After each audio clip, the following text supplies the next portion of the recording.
Morning, everyone. We're going to go ahead and get started. It's 9:01, Friday, July 10th, our second and a half day of budget.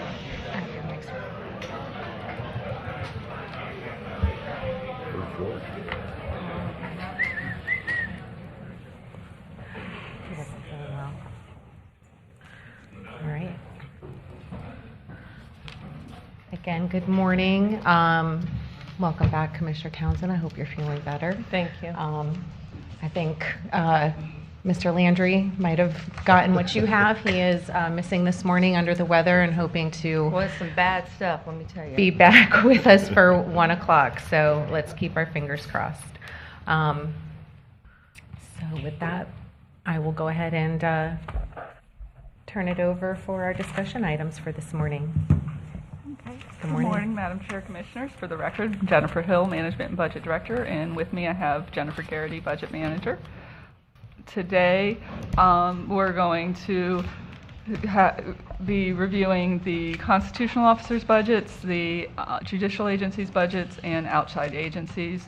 And then after we get up through all of that, we will do a little bit of a recap and try and wrap up and get an understanding of where you all are with what you want to see for our agenda item at the next regular board meeting. With that, the first budget we have to look at is the public defender. And I'm not sure. There she is. Good morning. How are you? Where do I stand? You can either stand Wherever there or you sit there. want. Okay. The cameras will follow you. The microphone's on.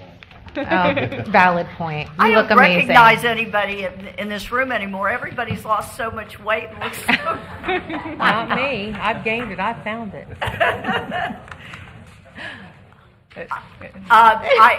Our budget went down, as you can see. If you have any questions, I'm here to answer any questions. I always am here because I need to say thank you for all you do for us. And I want to give a big shout out to the county people, Brian Masters and his group. Whenever we have issues or anything with the building, I mean, they are just wonderful to us. So anyway. Amazing. Well, I don't have any questions. We appreciate the decrease in the budget, I'm sure. So any questions, No. comments? Thank you. No? Thank you. We appreciate everything you and your team do. If I could say one thing before I sit Of course you down. can. I don't know if all of you are aware. Of course, this happened after we submitted our budget. So thus the decrease. But just a heads up. Primarily our budget comes from the legislature, from the state. The public defender's office just got annihilated this year. The state, in 34 years of doing this, there has always been more money, if you will, a little bit more money given to the state attorney's pot rather than public defenders. But there has never, ever been the disparity that occurred this year. It was really terrible. So we're gonna try and hopefully we won't have a mass exodus and we'll be able to get through it. But just I guess what I'm saying is hopefully we can do change the tide next year in the legislature and be okay. But just a heads up, it was catastrophic. I mean, it was really bad. So anyway, just thank you for what you do for us. Thank you. Thank you for Okay. letting us know. Okay. Thanks for being here. Thanks again.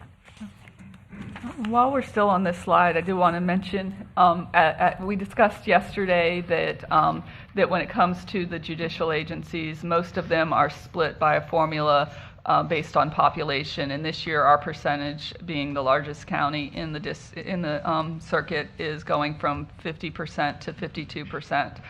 We did look at that, and the statute does not dictate how the calculation is done. It authorizes the counties to enter into an interlocal agreement, and so the interlocal agreement is where the population-based formula comes into play. And so I just wanted to update you on that discussion from yesterday. Thank you. The next, we have the clerk of courts. The adopted budget for the current year was $4.7 million. The requested budget was just under $5.3 million, or a $538,000 increase, which included funding for new positions, a 4% salary increase, 10% group insurance change, some operational expenses. The recommended budget that the county administrator put forward is a $4.9 million budget, or a $200,000 increase. So the recommendation is an increase, but it is not as much of an increase as the request. Questions? Is there anybody from the clerk here? Yes, I do believe Eric Collins is here to present some information. Good morning.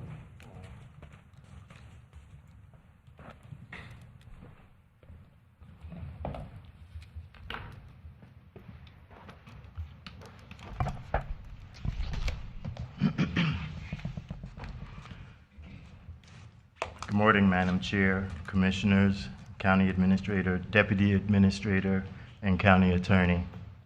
I am honored to be here this morning on behalf of Clerk. For those of you I haven't had the opportunity to meet, my name is Eric Collins, and I serve as the Finance Director for the Clerk and Comptroller and the Board of County Commissioners. I have been with St. Lucie County for nearly 10 months. Joining me today is Cheryl Bolts, the Accounts Payable Manager, who has proudly dedicated 17 years of service to the St. Lucie County. First, I would like to sincerely thank the board for the additional $200,000 included in the recommended budget. We generally appreciate your support and recognize the difficult financial decisions facing the county this year. However, after carefully evaluating our operational needs, we respectfully request the board to consider increasing the amount to a total of $500,000. This request is driven by two primary reasons. Our first, we must address salary parity and employee retention.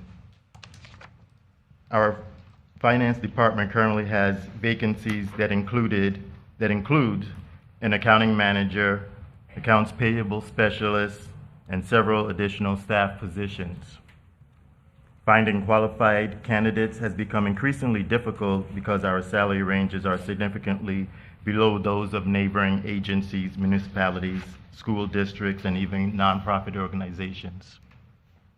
We recently completed a market analysis that showed many of our positions are about $4 to $5 per hour below the market.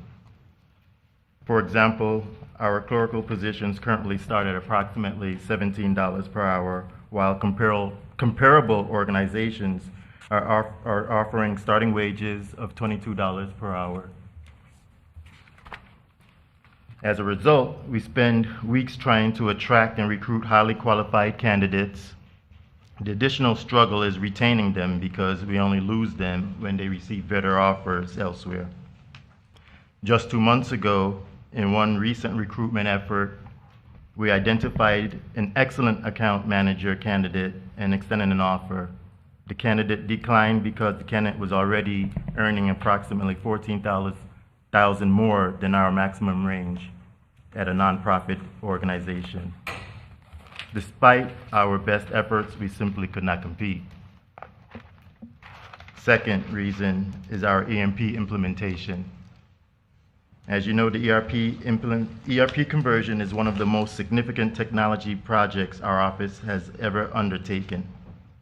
The success of this implementation will impact financial reporting, accounts payable, accounts receivable, grants, payroll, contracts, and purchasing, and many other critical accounting functions. To successfully meet the implementation timeline and go-live dates, we need an additional 2 to 3 full-time equivalent positions dedicated to the implementation effort. These resources would focus on validating historical financial data, completing configuration of the remaining ERP modules, assisting with staff training, performing system testing and quality assurance across multiple modules. At present, I am serving not only as the finance director, but also as the accounting manager and ERP conversion specialist, all at the same time. This requires attending implementation meetings, configuration sessions, workshops, training, and sitting on the steering committee while continuing to oversee the daily operations of the finance department. Our staff members face similar challenges trying to attend implementation workshops and configuration sessions while continuing to manage their daily responsibilities, all while operating with several vacancies. Quite honestly, the department is stretched as far as we can go. This isn't just about adding staff, it's about ensuring we successfully implement a system that the county will rely on for years to come. A successful implementation today prevents costly problems tomorrow. Commissioners, we understand that every department has needs and that every budget decision requires difficult choices. In closing, we respectfully ask the board to consider increasing our funding to $500,000. This will be an investment in the people and resources necessary to protect the county's financial operations, retain qualified employees, and successfully deliver one of the most important projects currently underway, while maintaining the high level of financial stewardships and accountability the board and our citizens expect. Thank you for the time to speak to you, your consideration, and your continued support of the Clerk and Comptroller's Office is appreciated. I'd be happy to answer any questions. Thank you. Thank you. Any questions, comments? No? All right, thank you. Thank you.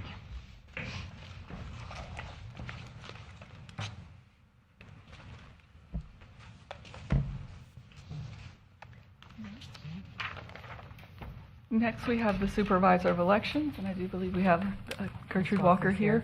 The adopted budget was $5.7 million for the current fiscal year. That included a substantial amount of capital. That capital is not being requested for next year, so the request for next year is just under $5.3 million. And Yes, and Ms. Walker, good morning.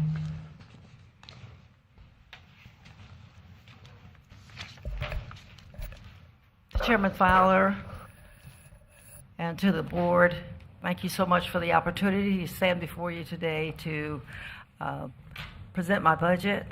I want to first give a shout out to the staff for the great work that they do every day, assisting me and my staff in making sure that we're able to serve the citizens of St. Lucie County.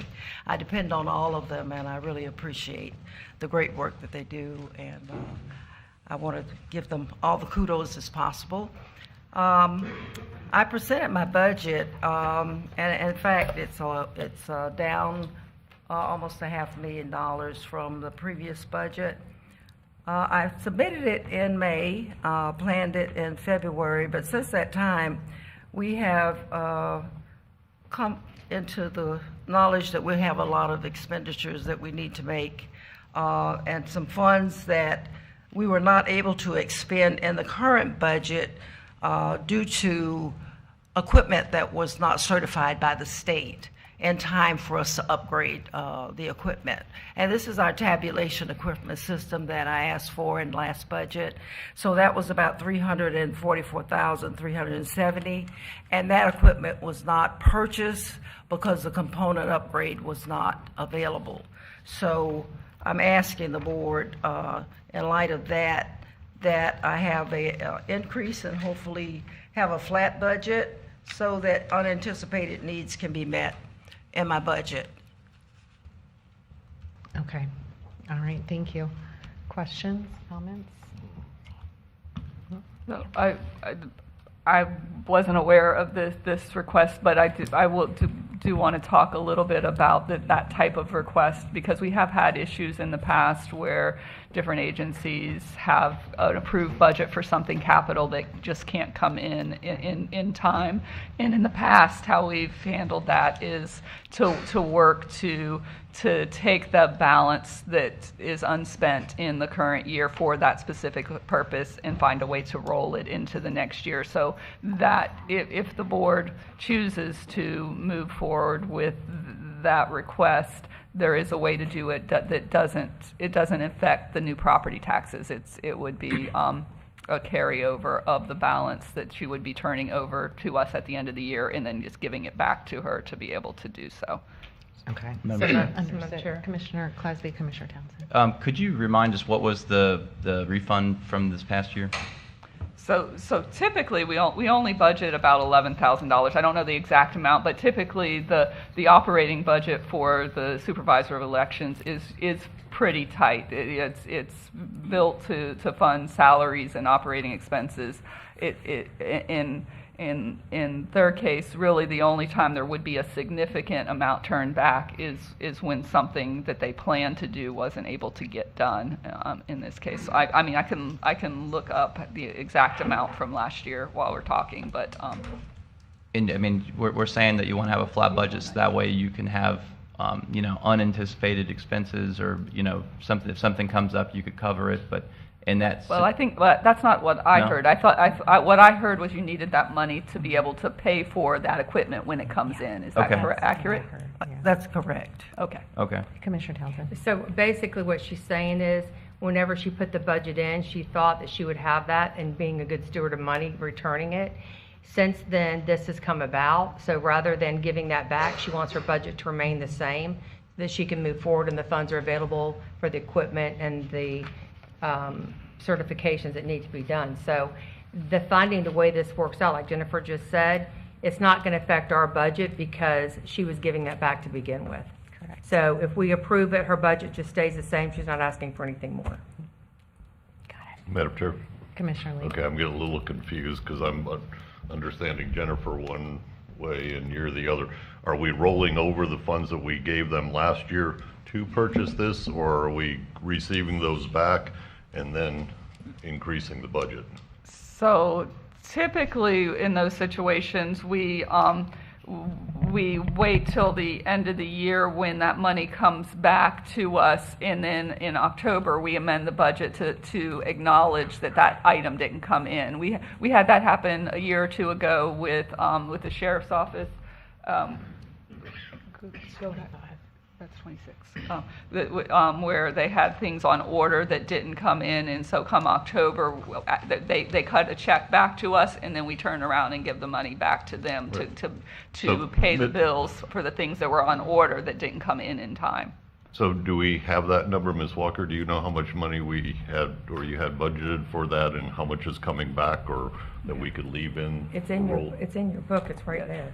So, and we did look up the amount of excess fees last year. Our excess budget that was turned out at the end of last year was $2,430. So if we're not counting on getting a $300,000 windfall of money back. And so if we get the money back and we don't reallocate it, it does go back to the general fund. But if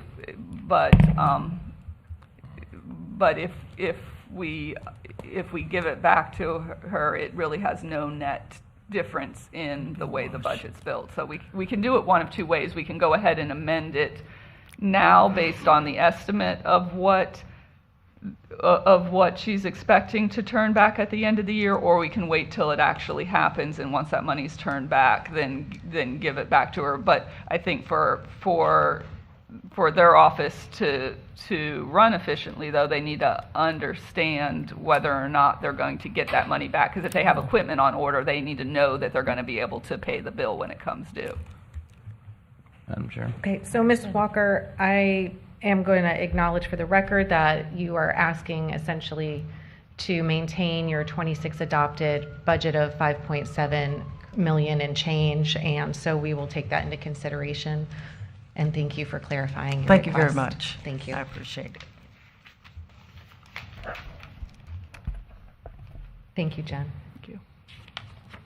Next, we have the Sheriff's Office. I have a couple of slides, and then I know the Sheriff's Office has a presentation that they'd like to pull up. So let me Absolutely. go through my slides first, and then I will switch it over to them. But they're welcome to come up and Sounds either like have a a plan. seat Good morning. or go to the podium.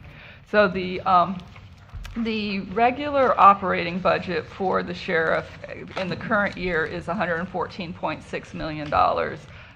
The request from the county's portion of their budget for this coming year is $126.8 million, or a $12.1 million increase. Most of that is salaries and benefits. There's also some changes in the funding related to some of their internal revenues and transfers and operating expenses. I want to point out that what we're talking about here is really just the portion of the budget that the Board of County Commissioners funds.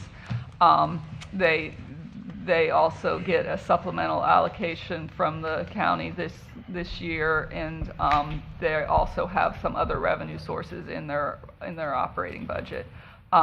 Looking back at that BOCC funded portion of the budget, here's a 5-year history of what that looks like. You do notice that in fiscal year 25 it shows a decrease. That is because at that time $6.5 million worth of expenses related to the inmate medical program went from the Sheriff's Office to the county. And this reflects the $13 million that the board allocated last year. The recommended budget from the county administrator is $8 million of that $12 million ask. And again, that doesn't include the supplemental. Let me see. That's the last slide. So with that, I'm going to pull up the sheriff's presentation. Good morning. Morning.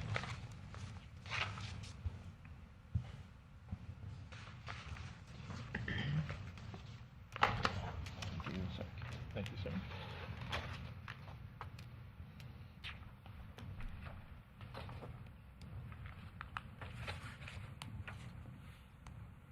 All set? Ready to go. I'm All right. so sorry. No, it's okay. Just want to make sure you're ready. Chair Fowler, Commissioners, County Administrator, staff, and members of the public, thank you for the opportunity to present the St. Lucie County Sheriff's Office fiscal year 2026-2027 budget. We appreciate the board's time, the work of the county staff, and the importance of the decisions before you today. As you know, the budget is one of the most important actions any governing body takes. It's where priorities become real. It is where policy becomes service. It is where public commitment become funded operations. For the Sheriff's Office, that responsibility is especially direct.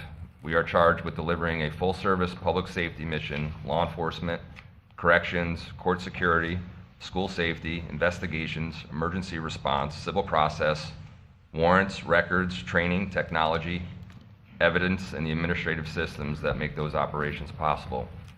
Our vision remains clear, which is making St. Lucie County the safest community in Florida and making the St. Lucie County Sheriff's Office the premier law enforcement agency in the United States of America. And to us, that is not a slogan. It is our future, our standard, and the measure we use when we evaluate what this agency needs, what our employees deserve, and what the people of St. Lucie County should expect. And before we present the proposed fiscal year 27 budget, I want to just talk about how we got here to where we are today. So in May of 2025, as a newly elected sheriff, the SO team and I submitted a funding request of $126.6 million to operate the Sheriff's Office at the level necessary to meet the citizens' expectations and to take the necessary steps to realize our vision. Unfortunately, the request was greater than the county budget could accommodate in a single year, and as a result, we all worked together to create a mutually acceptable budget that met the most important needs of the agency, starting with an investment in the dedicated men and women of the Sheriff's Office via a new, more competitive pay plan for deputies and a 4.5% pay increase for professional staff. In fiscal year 26, the BOCC provided the SO with $120.1 million, which was comprised of $114.6 million in reoccurring funds, plus $5.5 in supplemental appropriation for body-worn camera, tasers, vehicles, and inmate medical overtime. In fiscal year 26, the total general fund budget, also referred to as our statutory budget, was $127.4 million, which required the SO to fund $7.3 million from separate sources. Those separate sources were miscellaneous revenues, grants, and transfers from our special revenue funds, the most significant, which is inmate housing, federal inmate housing. The team and I want you to know that we are leveraging yours and the taxpayers' investment to maximum effect. Just some of the highlights from 2026 during the current fiscal year, the men and women of the Sheriff's Office continue to serve with professionalism, courage, and commitment. They respond to calls for service, they protected our schools, secured our courts, operated the jail, supported emergency response, and conducted complex investigations, engaged with neighborhoods, and carried out the many visible and unseen duties required of a full-service sheriff's office. They also adapted to new expectations under new leadership, new accountability systems, and a renewed commitment to continuous improvements. The results are showing, and the momentum is definitely growing. In 2025, self-generated calls for service increased by 16.7%. Foot patrol, park and walk activity increased by 67.3%. Vehicle traffic stops increased by 46.5%. Our traffic citations and warnings increased by more than 155%.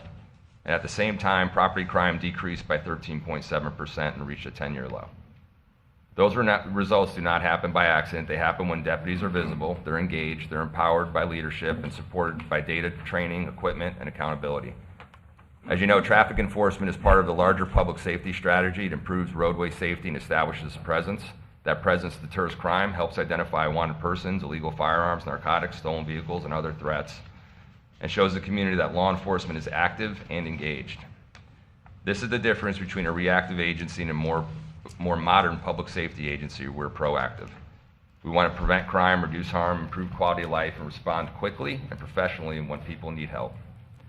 We reorganized patrol operations into North and South regions, strengthened leadership, and implemented daily operational briefings informed by professional crime analysis.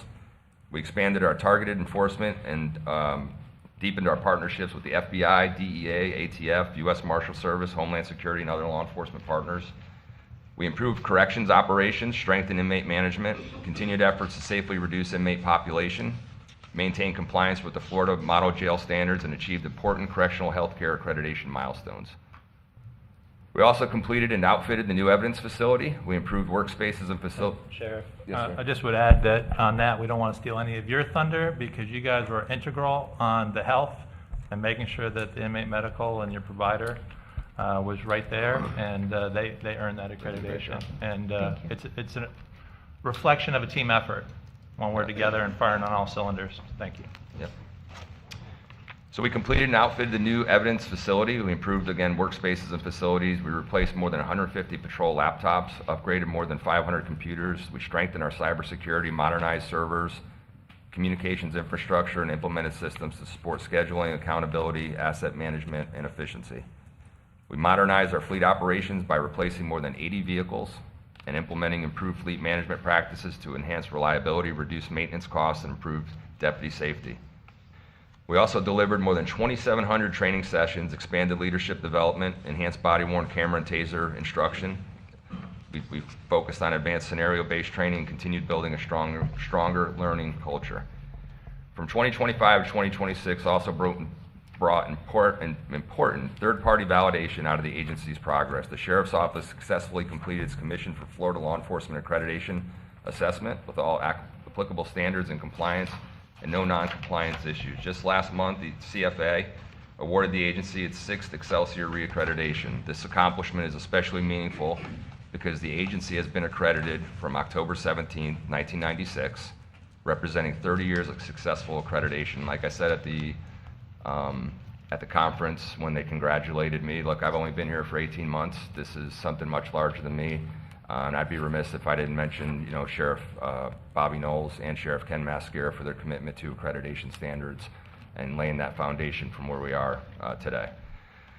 So this achievement also reflects the strength of our broader public safety partnership with St. Lucie County. During the assessment team was complimentary not only of the Sheriff's Office, but also of the county's 911 Communications Center and the many county employees who contribute to our shared mission. We are very grateful for that partnership. Public safety is not delivered by one office alone. It requires coordination, professionalism, communication, and trust across our agencies. The same is true in corrections. St. Lucie County Jail successfully completed its 2025 Florida Model Jail Standards inspections with all applicable standards found to be in compliance. The inspectors noted working relationships amongst the Sheriff's Office, County Maintenance, NAFCARE, Aramark, and a clean and well-maintained facility, quality documentation, and a significant reduction in inmate population. These findings reflect the professionalism and daily commitment of our Corrections and Judicial Services Bureau and the importance of staying inspection-ready every single day. Having high standards and living by them is incredibly important to our success, and that is why accreditation is so important.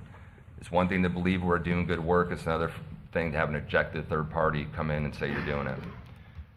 We work to reduce the burden of local taxpayers whenever possible. We've secured more than $2.1 million in competitive grant funding and renegotiated the federal inmate housing reimbursement rate from $80 to $120 per inmate per day.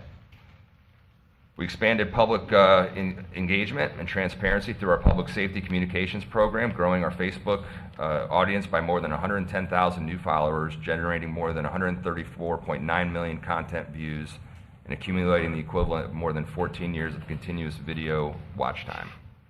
All of this, and we are only hitting some of the highlights. I gave you guys last week a pretty lengthy document outlining a lot of the accomplishments the agency's done, which we're very proud of.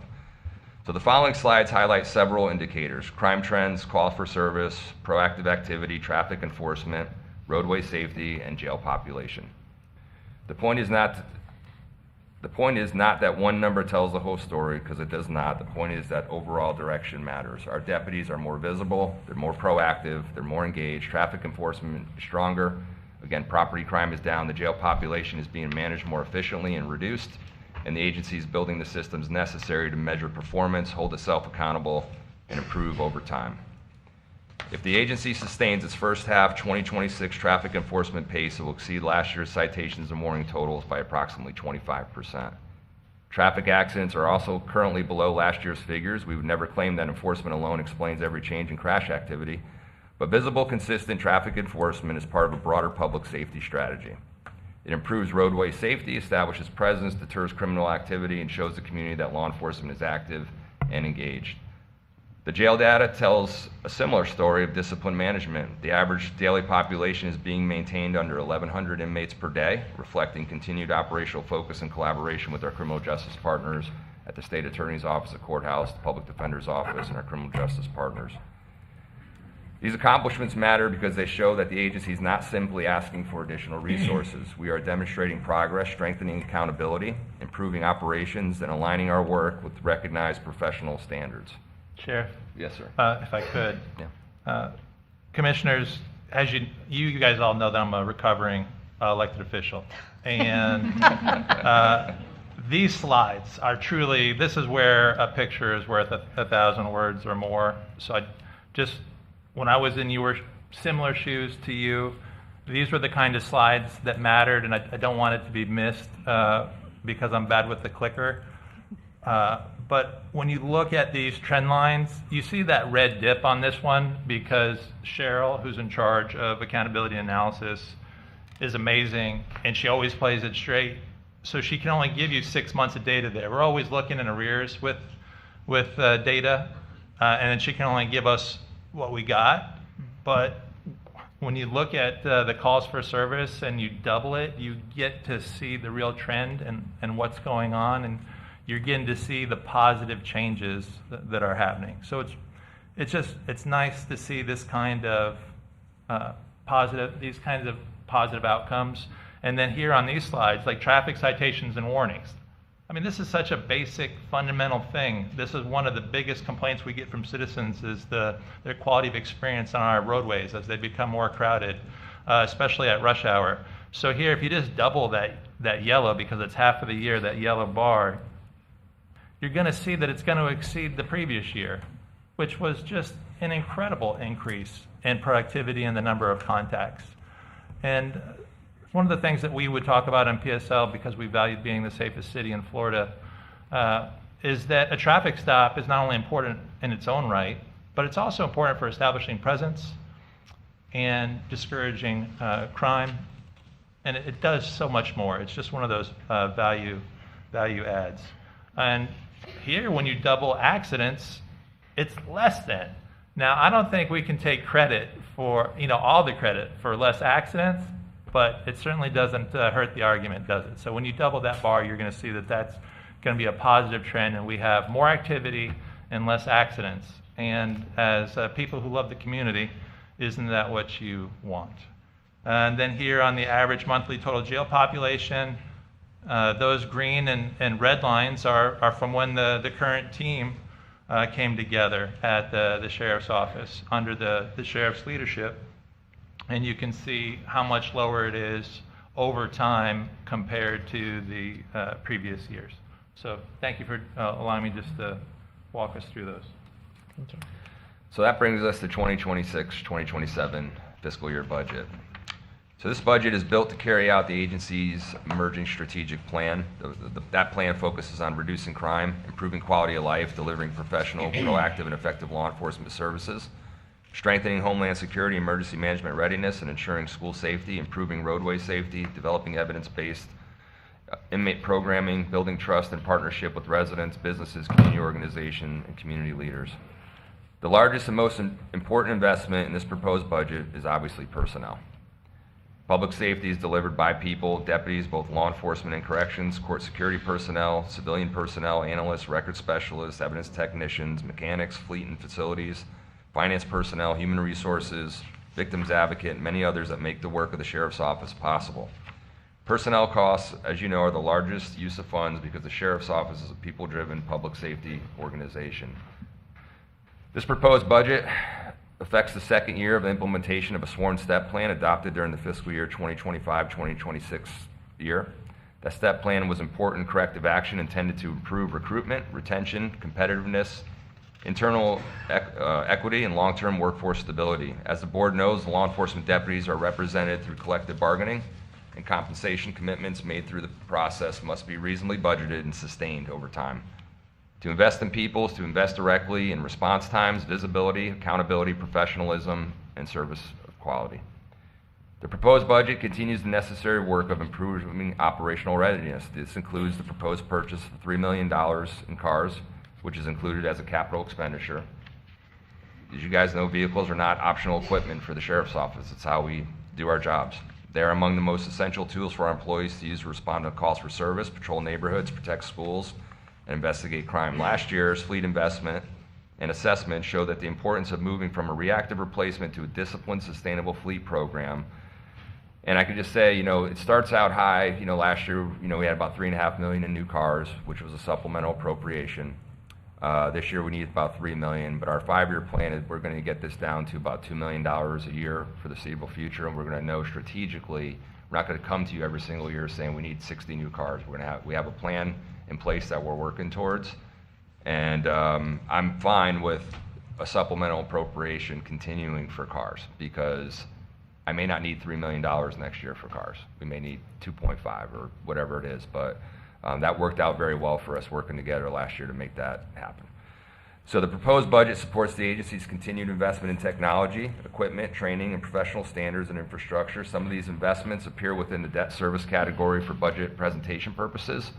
They should not be understood simply as traditional debt. That category includes scheduled payments for essential financing, leasing, and subscription-based technology arrangements, including mission-critical systems such as public safety radios, body-worn camera, digital evidence systems, servers, and data protection. These investments are necessary to operate a modern sheriff's office, meet current demands, provide cybersecurity, and prepare for future growth in a manner that is proactive, transparent, accountable, and fiscally responsible. As you know, although our school resource deputy program is funded outside the sheriff's statutory budget request, it remains central to public safety in St. Lucie County. The program places trained law enforcement officers in schools. It strengthens our relationship with students and families, supports prevention, preparedness, and response effort necessary to protect children, teachers, school staff, and campuses. We serve close to 55,000 students and staff in our schools each and every single day. Our deputies do a great job protecting them. A significant portion of, as you know, of the funding for them comes at that $1 million for education, which is scheduled to be presented to voters by referendum in November.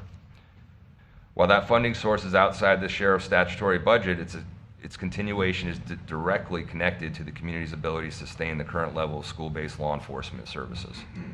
This letter does not seek to convert the statutory budget submission to a referendum discussion, But any serious discussion on public safety in St. Lucie County should recognize the importance of school safety and the funding partnerships that make it possible. We are very grateful and thankful to our taxpayers for supporting that $1 million because it keeps our kids safe. And I just can't state that enough. We recognize that the proposed budget request is an increase. And we also recognize the responsibility of the Board of County Commissioners to balance the many important county-wide needs. It's a difficult job, made more difficult by the uncertainties created by the proposed property tax reform. Accordingly, we believe it is only fair as your partner to provide additional context and to clearly communicate our perspective. In fiscal year 26, the BOCC again provided us $120 million, which is comprised of $114 million in recurring funding plus the $5.5 in supplemental appropriation. In fiscal year 2026, the total general fund budget, also referred to as statutory budget, was $127 million. And we brought to the table $7 million of that money from our funding sources. And we want to continue to do that. Unfortunately, that was one-time money, and that is no longer available to us at those amounts any longer. So, basically, stated plainly, the budget is up 7%, but our ask to the county is up 10% to $12 million because the SO is contributing fewer available offsetting dollars in this year's budget than it contributed in the last year's budget. So the following table separates the county contributions from St. Lucie County SO non-BOCC contribution across the presented years. The key funding sources changed. Again, offsets the decline from $7.3 million in fiscal year 26 adopted budget to $4.1 in fiscal year 27 proposed budget, and that's a reduction of about $3.2 million. That reduction, combined with the $8.9 million increase in total uses, produces the $12.1 million increase we are seeking from the board today.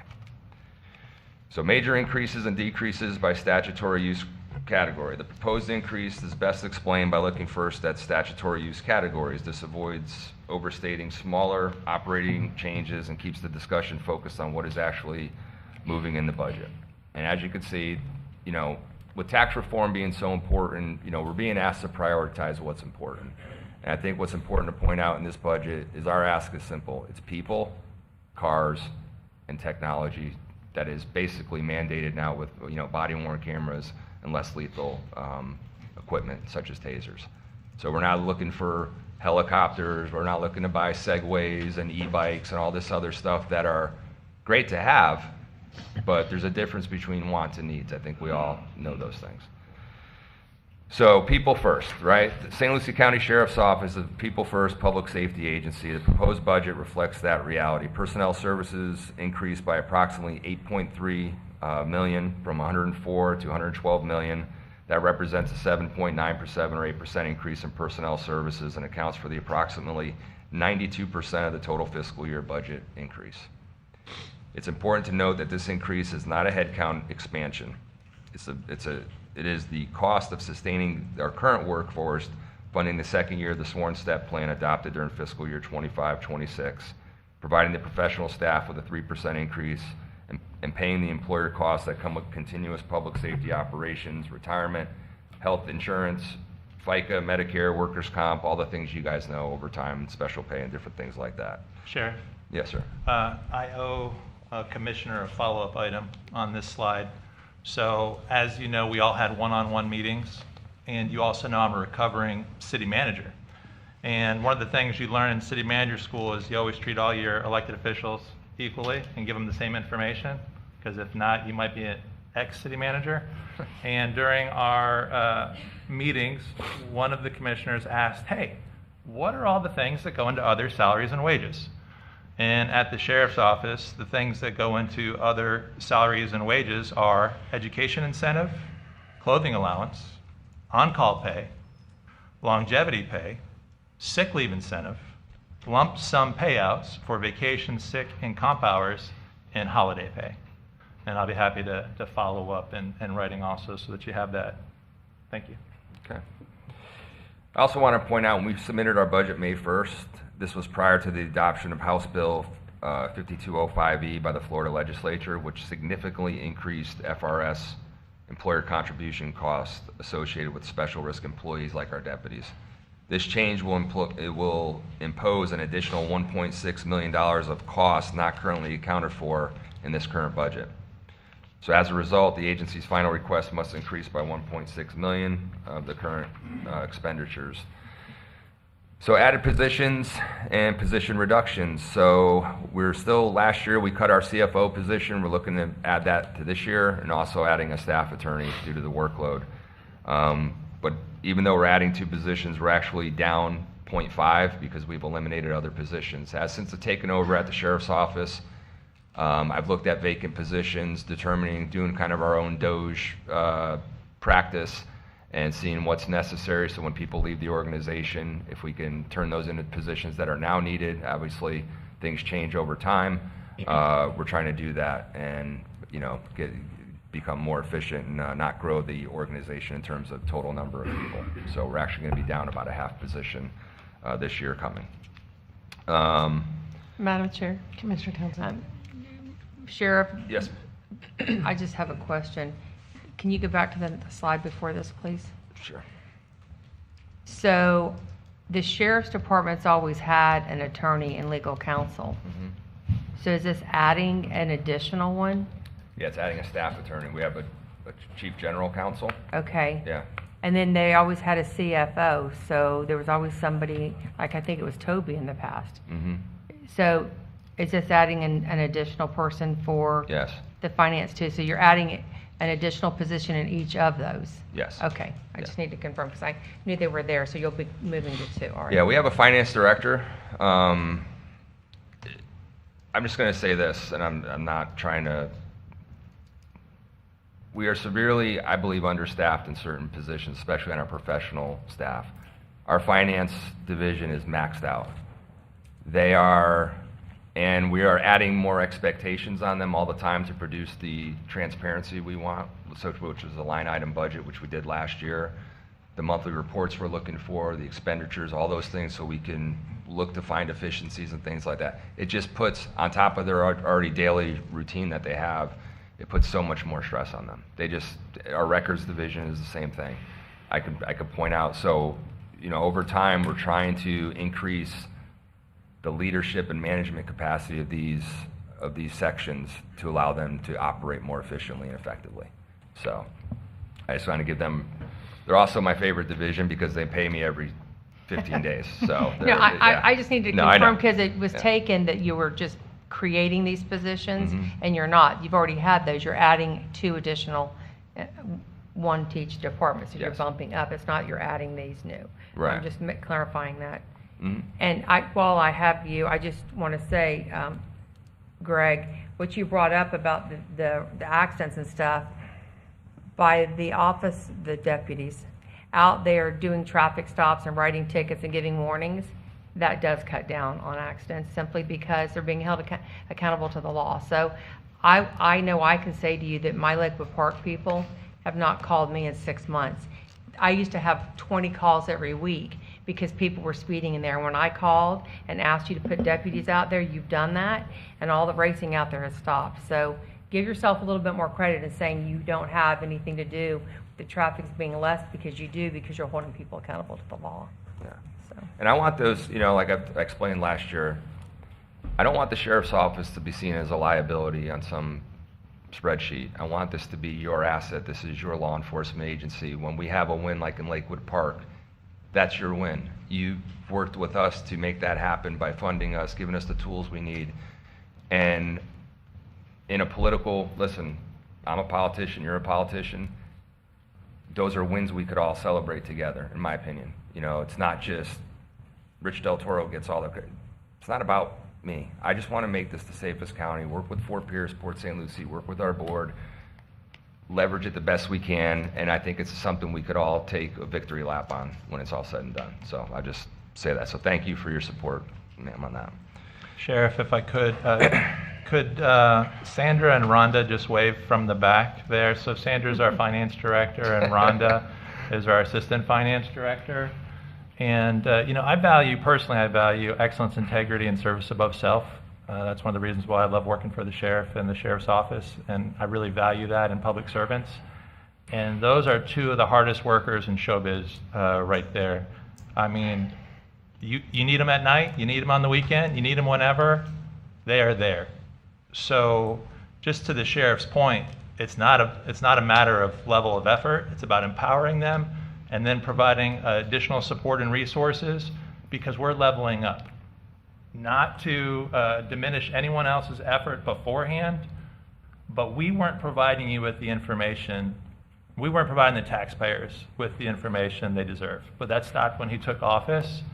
But to do it even better, we're going to need a little bit more help, because these systems were not in place before we got there. I can put my hand on the Bible, put my right hand up, and tell you that it was best of intentions, but it wasn't happening. And it wasn't happening not because those two superstars didn't want it to happen.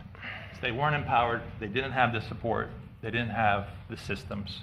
And that's changing, and we just can't change it fast enough. And it makes it harder when we hit headwinds like this year, but we just really appreciate you working with us on it and recognizing the effort. And I just wanted to recognize them, so thank you. Absolutely. Not to mention your general counsel back there, who faces the similar, everyone knows Chief Izzo back there, right? So she, just like we had the challenges in finance, she's faced those same challenges everywhere that the law touches law enforcement and corrections, which, as you might imagine, is everywhere, and including records. So thank you. Madam Chair? Commissioner Clausen. While we're while we're on the subject of FTEs here, because I mean these are two major FTEs, and I understand that they're needs within your department. As far as the overall organization goes and your current year budget, how many of the FTEs how many FTEs do you have total at the organization? So if you, oh, go No, I ahead. was going to say, in general fund, it's just under 700. It's like six, I believe, we got the book here, 87. But we also fund positions out of other things like the SRO program and also the federal inmate housing monies and different things like that. So it's not all BOCC, but I believe it's... You're right there. And so in this presentation, we just provided excerpts. We transmitted budget books and submittals to you on May 1st, and then also on our one-on-ones. And in that book, you will find on page 11 of 12 or thereabouts our complete FTE matrix for the Sheriff's Office. And you will find that we have 687 proposed FTEs in the general fund, and that's the one that the BOCC directly funds. You're going to see that the special revenue fund has 99. That's predominantly SRDs, but it also includes something called inmate welfare fund. And then at the very end, just to spice it up, you got something called reserves for the reserve program, and that's what puts us pretty much at 800 even. So getting into the finer points of budgeting, you know, the BOCC is allocating resources directly for that general fund budget, but in fairness, there is kind of a management and overhead and administration fee that goes with the sheriff, the undersheriff, the chief operating officer, the chief legal counsel, the chief of staff, because we're responsible for oversight of all of the things. And so of the 687 FTEs in the general fund, how many were unfilled this past year? We'd have to run a report. As you might imagine, we hire for every position, but one of the largest challenges you have in law enforcement is the recruitment pipeline, and that people are always coming and going. And we have a little bit more robust of a process as far as vetting applicants than your typical HR department. Are we able to get that number? Yeah, so I will provide it to you. Okay. Yeah, I get a list every couple weeks from our HR department that shows our vacancies and who is slotted to fill those vacancies. The hardest part is in an agency that's 121 years old is we have constant retirements. You have people that are at that 30-year mark and they give you 2 weeks notice, and you can't onboard somebody in 2 weeks at the sheriff's office. Just with the background, recruiting, just takes too long. But we're not sitting here.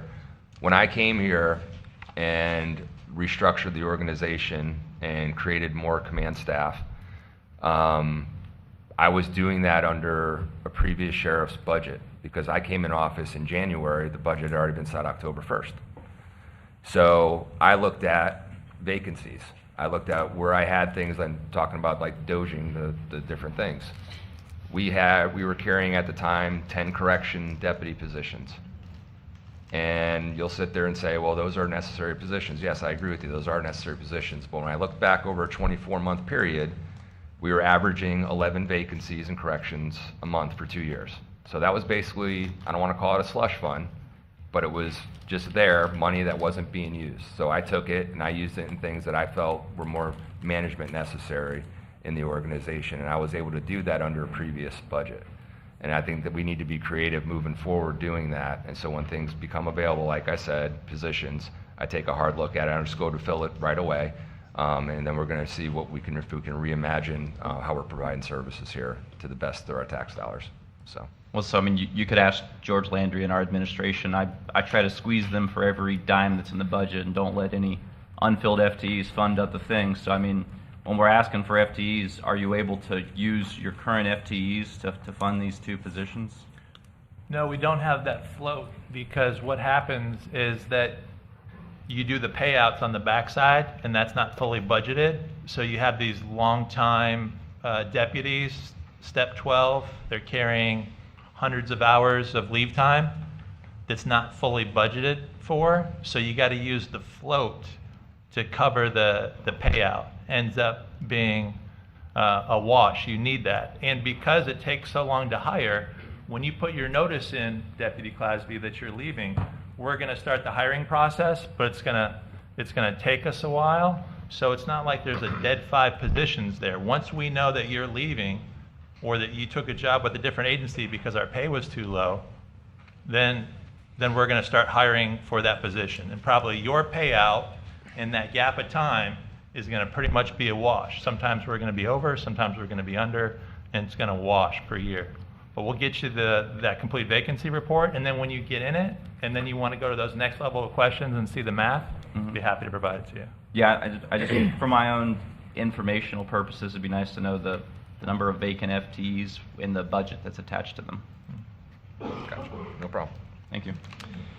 So outside of personnel in this budget, debt service and major technology equipment obligations, the largest budget movement in debt service, so debt service increased by approximately $1.39 million this year, from $5.1 million to approximately $6.5. The most visible driver of scheduled increase is the Axon contract with tasers and body-worn cameras.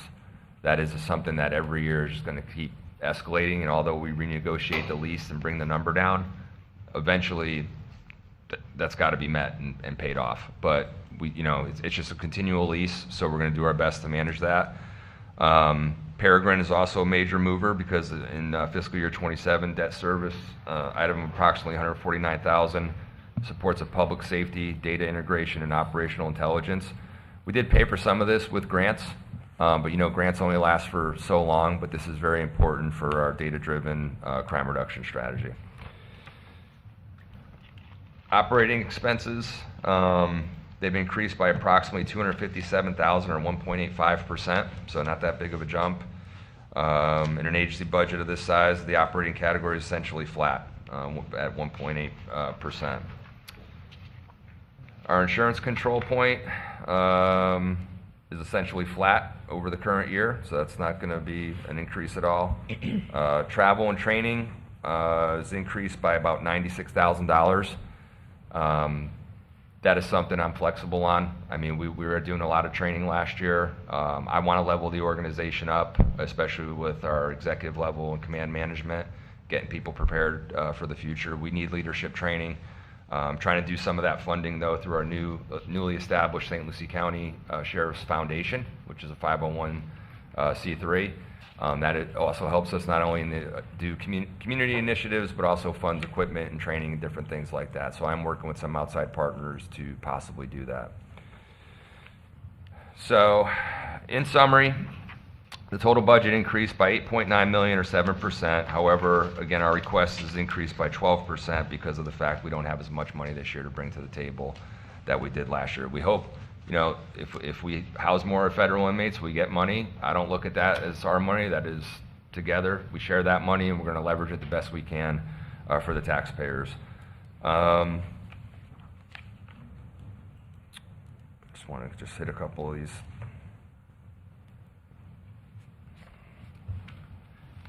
So I want to just get to the point, though, where I understand like the tax reform issue and the concerns. But this really comes down to just a couple different things. I understand we want to put money away, and we're going to see what happens with the referendum and if it goes through. The only problem with that is, I mean, just from a legal aspect, that takes away my due process in this.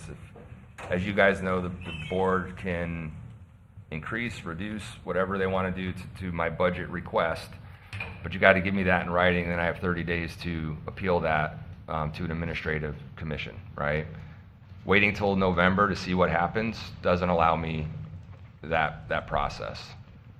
So I'd much rather kind of work together like we did last year and figure out what works. We do have an increase in taxable value. I'm not a big fan of putting it into reserve because of the fact that we're just hoping for the best.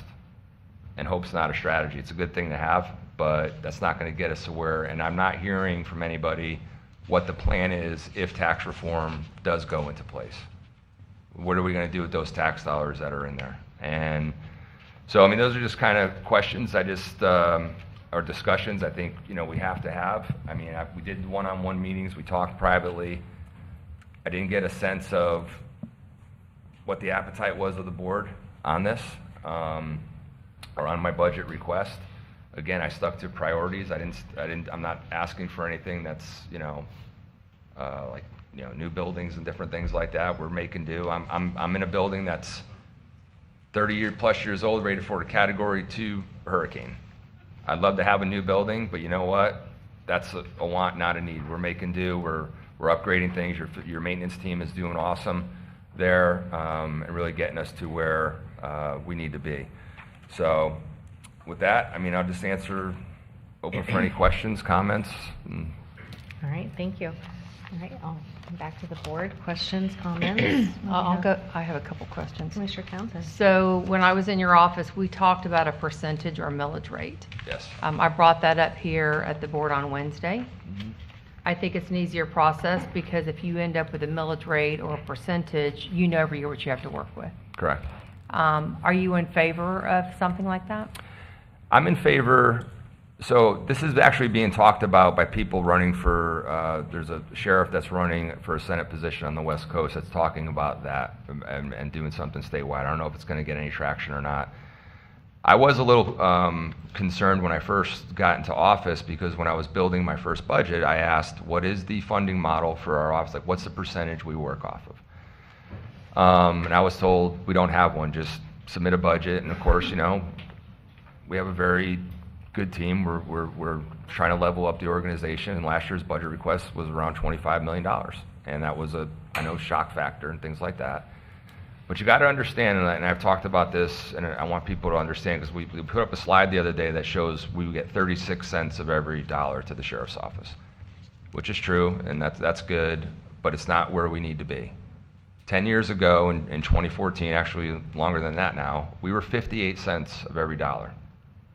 We're down to 36%. Even with last year's infusion of $13 million in recurring money, we're only up to about 37%. Martin County operates sheriff's office at 48 cents on the dollar. Indian River County is at 52 cents on the dollar. I'm not saying we need to get back to 58 cents on the dollar. I'm not saying that at all. I know there's competing priorities. But in every single county municipal government, first responders are the largest chunk of general fund money. It's an expensive thing, but it is a priority for our citizens. Public safety is a priority. And even with tax reform going through, or if it does go through, they've stated these are what the priorities are, and public safety is number one. And I'm not going to feel guilty about that. This is a large operation. We have a lot of responsibilities, and they have to be funded, and we have to meet, the needs of the people. So, but I am in favor of coming up with some sort of funding model that's agreeable to all of us, because I want to be transparent. I did everything I said I was going to do last year. I created a line item budget, which I think is more transparent than it's ever been before at the sheriff's office. By law, I only have to produce personnel, operating, capital expenditures to you. And then once I get that money, I could do whatever I want with that. I told you I was going to take the money you gave me last year, put it into salaries. I did that. I showed you every single month. I give you expense reports. I come back quarterly, do presentations. I want to be as transparent as I possibly can. So it erases all of the concerns and complaints that people make, like, oh, you gave the sheriff $5 million, he didn't buy cars, he went and did something else with it.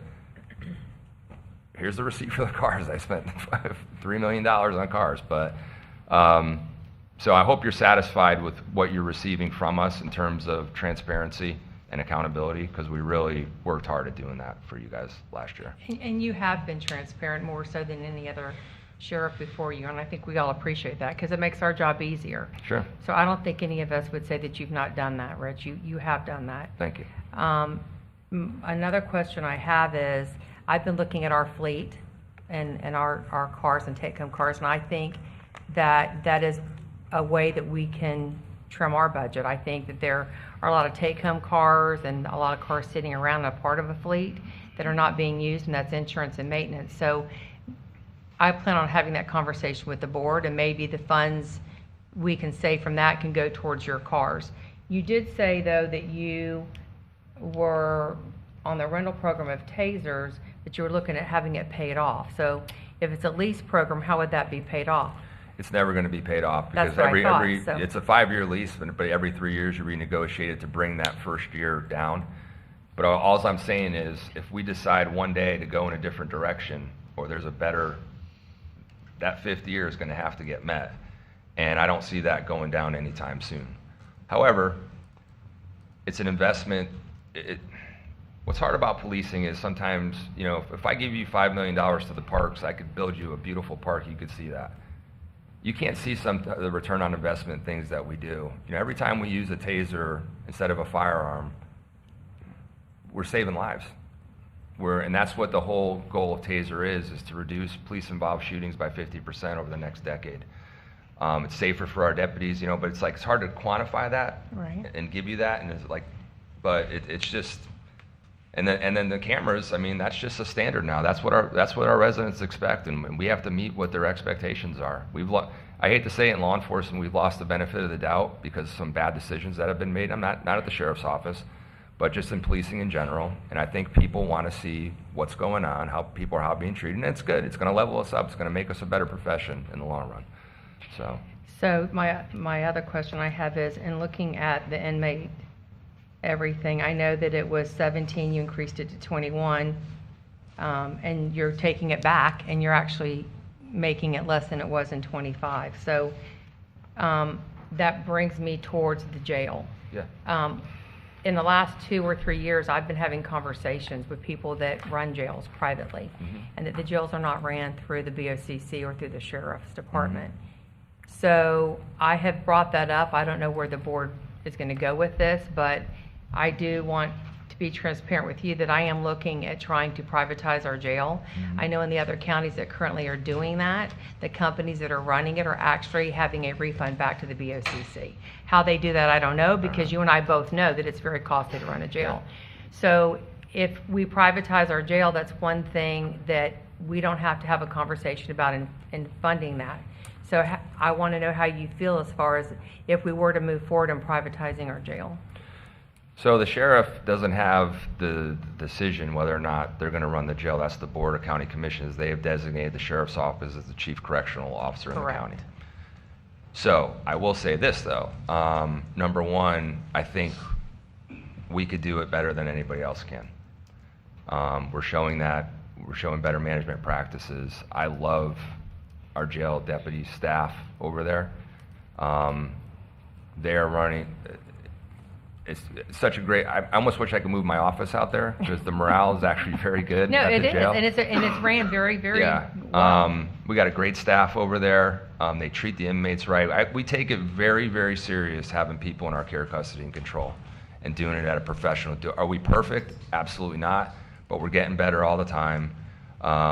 So I'm in favor of running it because I think we do a very good job, and I want our citizens to know that if their family member is there, that their family member is being treated with dignity and respect, and they don't have to worry about them while they're in our care and custody.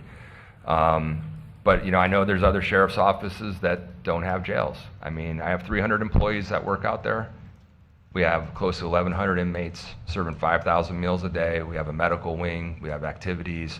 We really do want these people, once they get out of jail, to be successful members of society and not have the recidivism that you see in other places. And I think we're doing a very good job of that and working with our criminal justice partners. And so it's a big, all I'm saying is it's a large operation. It's And very I'm big. not saying anything negative, because No, I know. I do think our jail does a great job. And the programs we offer out there, you can come out of there and have certification in food and beverage, you can get your GED and your high school diploma and the Journey Forward. There is so much good that comes out of our jail with a hand up if you sit there and you take advantage of the programs that are offered. But I always look at ways that if something could be done, is it a savings to us to be brought back? So I kind of touched on that when we met, but we didn't really talk about it a lot. So that this board understands the conversations I'm having with you, for them to hear it all Sure. at one time. I want to bring it up. I'm not saying that it's going to go in that direction. It's just a conversation that I think is worth looking into. So. No, and I understand, because just what's in my budget is $50 million for the jail. You got another close to 10 to 12 for inmate medical. It's an expensive. Plus, we maintain the building, and Yes. then at one time we were looking at, we were going to have to expand the medical facility. Mhm. That has since been relieved with NAFCA in there and what they do and how they run things. So that has saved us money on the back end of that. But it's a bigger picture than Yes. people realize. Yep. Madam Chair. Commissioner Glassy. So the slide that says, looking forwards, we do have to deal with some of the realities here. The latest polling does show that the property tax amendment has a 64% favorability right now. One would think it's probably at its peak popularity. Maybe it goes down, but that's still an uncomfortable margin right now. St. Lucie County will actually be, we just got a whole presentation at FAC and yesterday at our budget meeting. St. Lucie County is the most impacted of all 67 counties in the state. We will actually, when it goes into full effect of the 250 homestead exemption, have a $112 million hit to our reoccurring revenue. And, we talk about 30 cents on the dollar goes to the sheriff's office, but we also got a slide yesterday that shows that of the 7.9 mills we currently assess, the sheriff's office gets about 2.85 mills of that. So, and the OMB staff can correct me here, but I'm using approximate numbers. Today, 1 mill is about $40 million. Is that right, OMB? So, a little bit over 40 million. Right, conservatively about $40 million. So, I mean, one is to think that if we're going to lose $112 million, that 1 mill doesn't have $40 million of buying power anymore. So we're probably looking that 1 mill is probably $30 million or somewhere in that realm, maybe even less. So, it gets to, it's 30 cents on the dollar, but you'll still have 2.85 mills, because that's what the millage rate's set to. And there's really not a way to buy it out by raising the millage rate, because even if we go to 10, it's still only going to raise the budget by about 60 to 80 million dollars. That doesn't even get us out of the 112 hole. And, we definitely can't have increases of this magnitude year over year with that sort of a model without something substantially happening. And so that's why I'm hesitant with, large guaranteed reoccurring revenue additions to the budget. It's a troubling thing for us specifically. Other counties are not impacted as much as we are. So, whenever we start comparing, levels of funding for like Martin or Manatee or wherever else, I mean, they're just not in the same situation we are. So I am hesitant with some of the increases. And, is there a number that's lower than what you're requesting? That would be the floor of where we could get to, is kind of where I'm trying to get to here, because our administrator's proposed budget shows $8 million more to your agency this year. Is there an in-between number between where you're requesting and that number?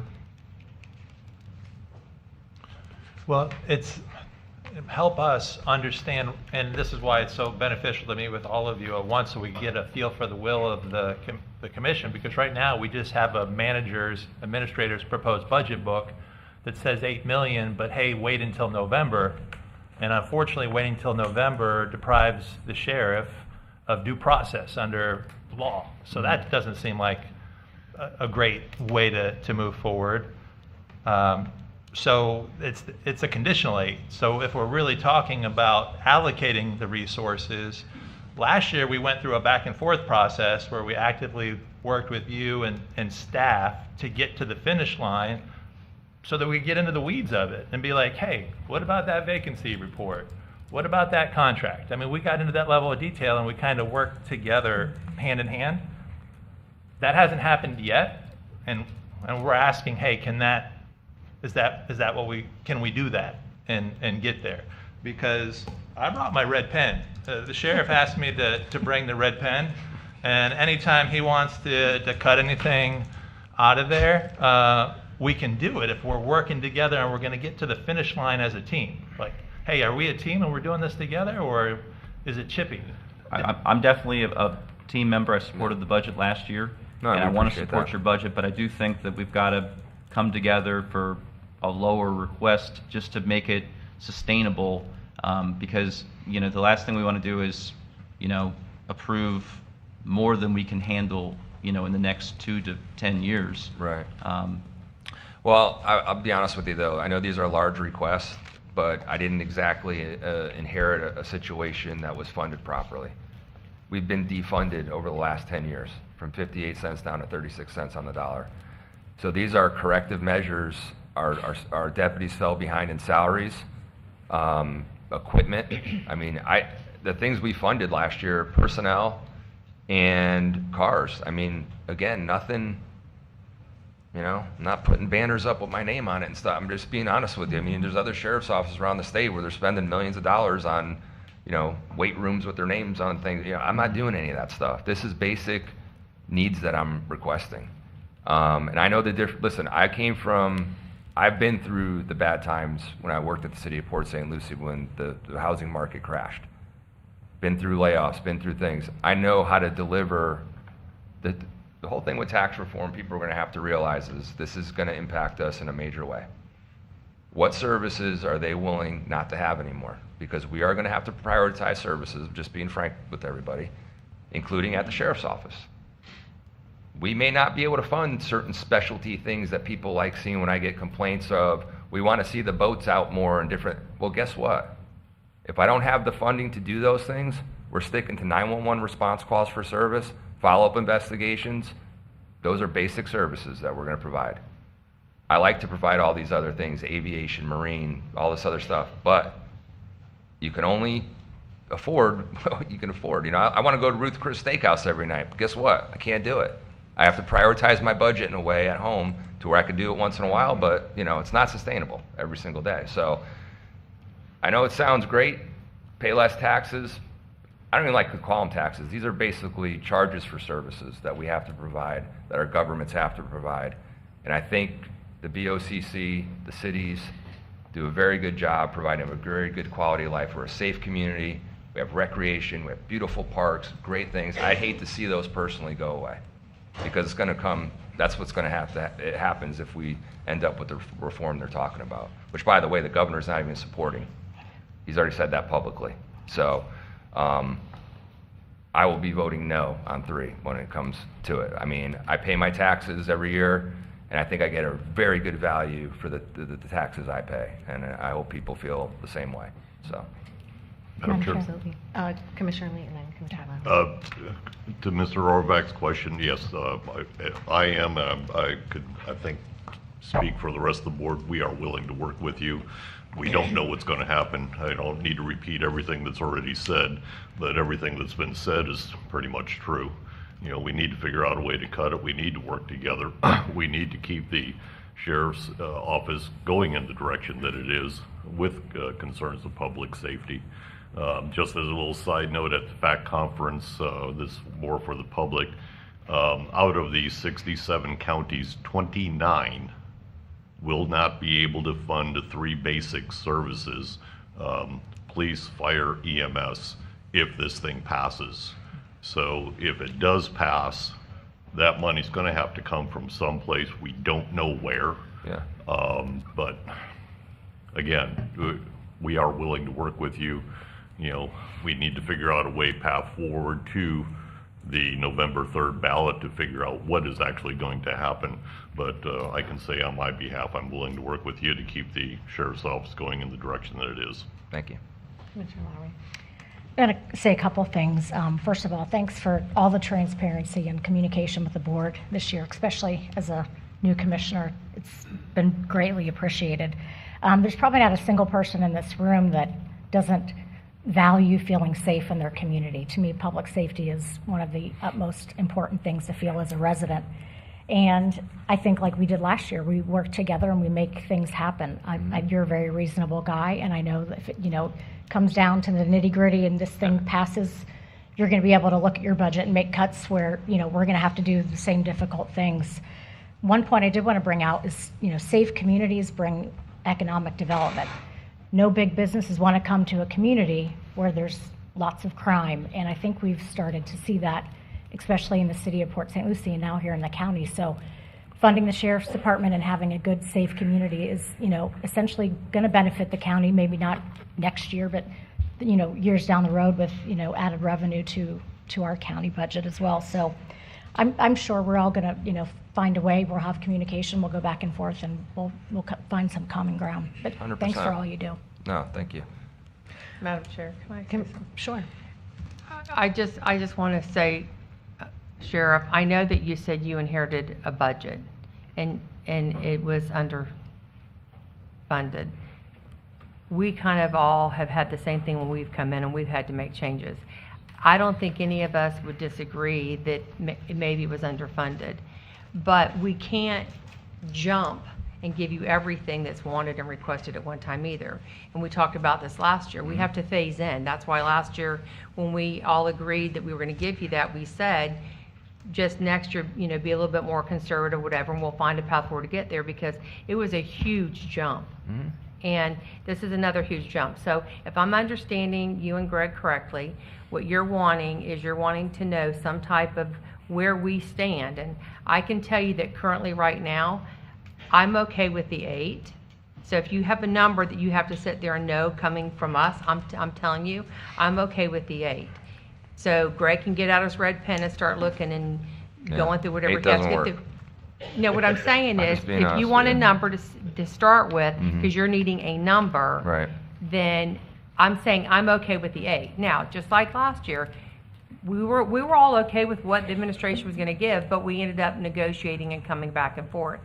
So I don't want y'all to think that you don't have $8 million, because I don't think any of us are going to have anything less than $8 million. I think we're all up to $8 million. So that's the beginning point of saying $8 million. Sure. Is where I'm at. So I don't know if the other 4 want to commit to that, or they want to commit to more or whatever. So I don't want you to think that we're not going to get there. We got there last year. I know but we'll I get can there. tell you, I don't Yeah. think, in my opinion, we're going to get to the amount that you're asking. I don't see us getting there for that. And I also agree that it's not fair to make you wait until we see if this passes or not. You're right. You have a budget just like we do, and we have to move forward and know what we have to work with. You've got men that you've got to level up, and you've got programs you've got to fund just like we do. So I don't know what number I'm throwing out there that I'm okay with 8. I don't know what the rest of the board wants to do. And if you don't think that that's in agreement, then this is the negotiating part of where we begin, is Sure. starting at No, I 8. understand. Yeah. Madam Chair. So, Commissioner Cosby, if you would just Yep. give me the floor for a moment. Sheriff, just to confirm, so the original ask per our slide total is 12.1 and change. In your slide, you're also asking, though, for 1.6. So am I correct that really the total ask is 13.7 and change? Is that? Correct. Okay, I just want to make sure. So, and this is definitely not an argumentative No, I understand. comment, so please don't Please. take it as such. So, you hit on the percentage of the dollar, how it has gone down over the last 10 years. And I just want to share that during that same period, the BOCC, I don't have the exact numbers. I was trying to pull it, but trying to pull a 2014 budget is a little challenging. We went from almost 0% of the general fund up to just now being 30 cents of that dollar. So there had to be some sort of leveling out post that 08 recession. That's all I want to just put on the record there. However, we had a conversation in your office with everyone, same as everyone here. And, bottom line, you made an excellent point, right? We're not funding Rich Del Toro. We're not funding Michelle Miller. We're not funding Michelle Franklin. We are funding the agencies. We are funding the men and women that serve this community and keep us safe. We are funding the men and women that walk out of their door in the morning not knowing if they're going to return after their shift. So it's very difficult to quantify how do you put a number on the value of that. Commissioner Lowry, you made an excellent point. Safe communities. People don't want to move here. Not that that would necessarily hurt my feelings, given the growth we're seeing. But that being said, no one even wants to come here to visit and leave, which is what I'm all about. And so just the domino effect of not having a safe community, again, how do you quantify that? So we had a conversation in your office, and I shared that I am 100% for finding a way to fund the salaries, including that additional increase in FRS, and from there coming up with a collaborative teamwork going forward, one-time funding through the year as needed. Again, because I'm open to that. we have to fund the men and women. 100%. And that's, I told you that, I shared that, and that hasn't changed. And so now the rest of the commissioners know where I'm at as well. Commissioner Klasby. Yeah, I don't want to be all doom and gloom with but it's, facts are the facts. We are going to lose a tremendous amount of revenue. I'm a green guy myself. I love sheriff's deputies. I love what you guys do. I wish you'd take over some of the other things going on around here, and that is what it is. But we have to come to the number where you've had your ask, and I don't know that it's sustainable at this point to do it. And I just think that we need to get together and see if there's some in between. I want to make sure you get everything you need, and maybe that there's, like Commissioner Fowler said, there might be some one-time costs versus reoccurring costs that makes it an easier number to stomach. That way we can guarantee there's revenue to have it in the future. That 3 million in cars, I'm more than happy to do in a supplemental appropriation. Then, I'm not using it for other things, and it's not reoccurring next year because I might not need 3 million for cars next year. But I do have to ask for it in my request because it is a necessary thing. So, and just because I'm a simple guy, just to simplify it, I know that the county administrator's proposed budget for FY27 says 8 million. What is the increase from the SO's proposed budget, just to kind of put it out there? Comes to about 9.9. I don't mean to answer 9.9. for you, I apologize, but 8.3 and then another 1.6 for FRS, so call it 10. So 10. So it's between 8 million and 10 million right now. Okay. Madam Chair. Commissioner Townsend. And I also, that 8 million is not going to include the one-time ask of the stuff you need. That was the basic part of the budget that I'm referencing.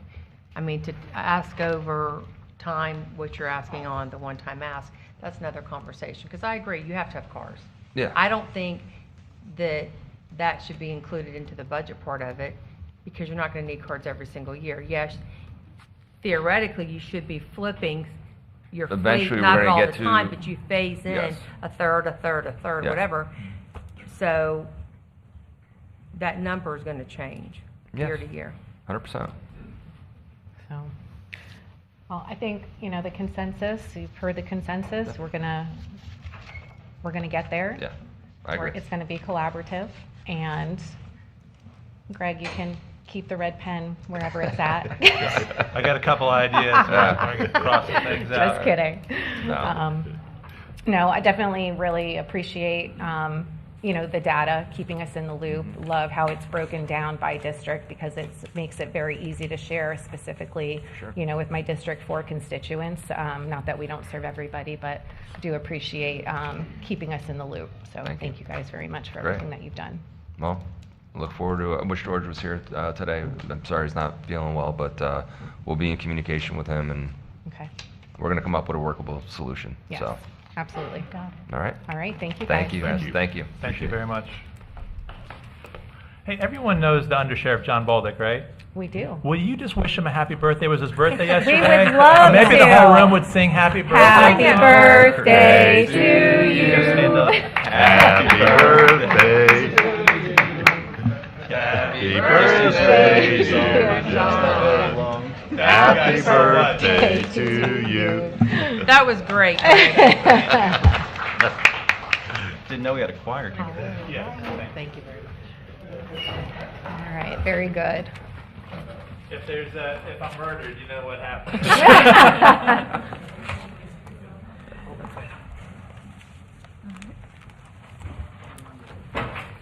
Next, we have. Judicial, yes, Guardian ad We have litem. Guardian ad litem.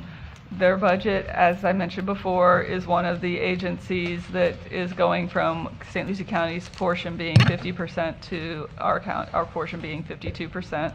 Their overall budget for all entities is at a 0.46% increase, or $1,355. St. Lucie County's portion of that, because of the shift in the formula, is going up $6,598, or 4.48%, and that's split between their technology and their general operations. Thank you, Jennifer. Thank you, Madam Chair, commissioners, administrators, staff. A shout out to your IT department. They really support us so greatly, so we wanted to give that shout out. Thank you for allowing me to present the Guardian ad litem budget.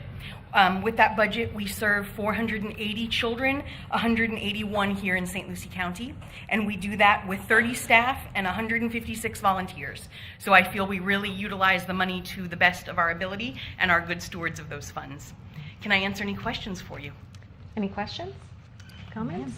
Thank you. No, thank you. Can Great job. I'm sorry, can you state your name for the record? Yes, please? I apologize. Heather Parker, Circuit Director, Guardian ad litem Office. Thank you. Thanks for being here, Heather. Thank you.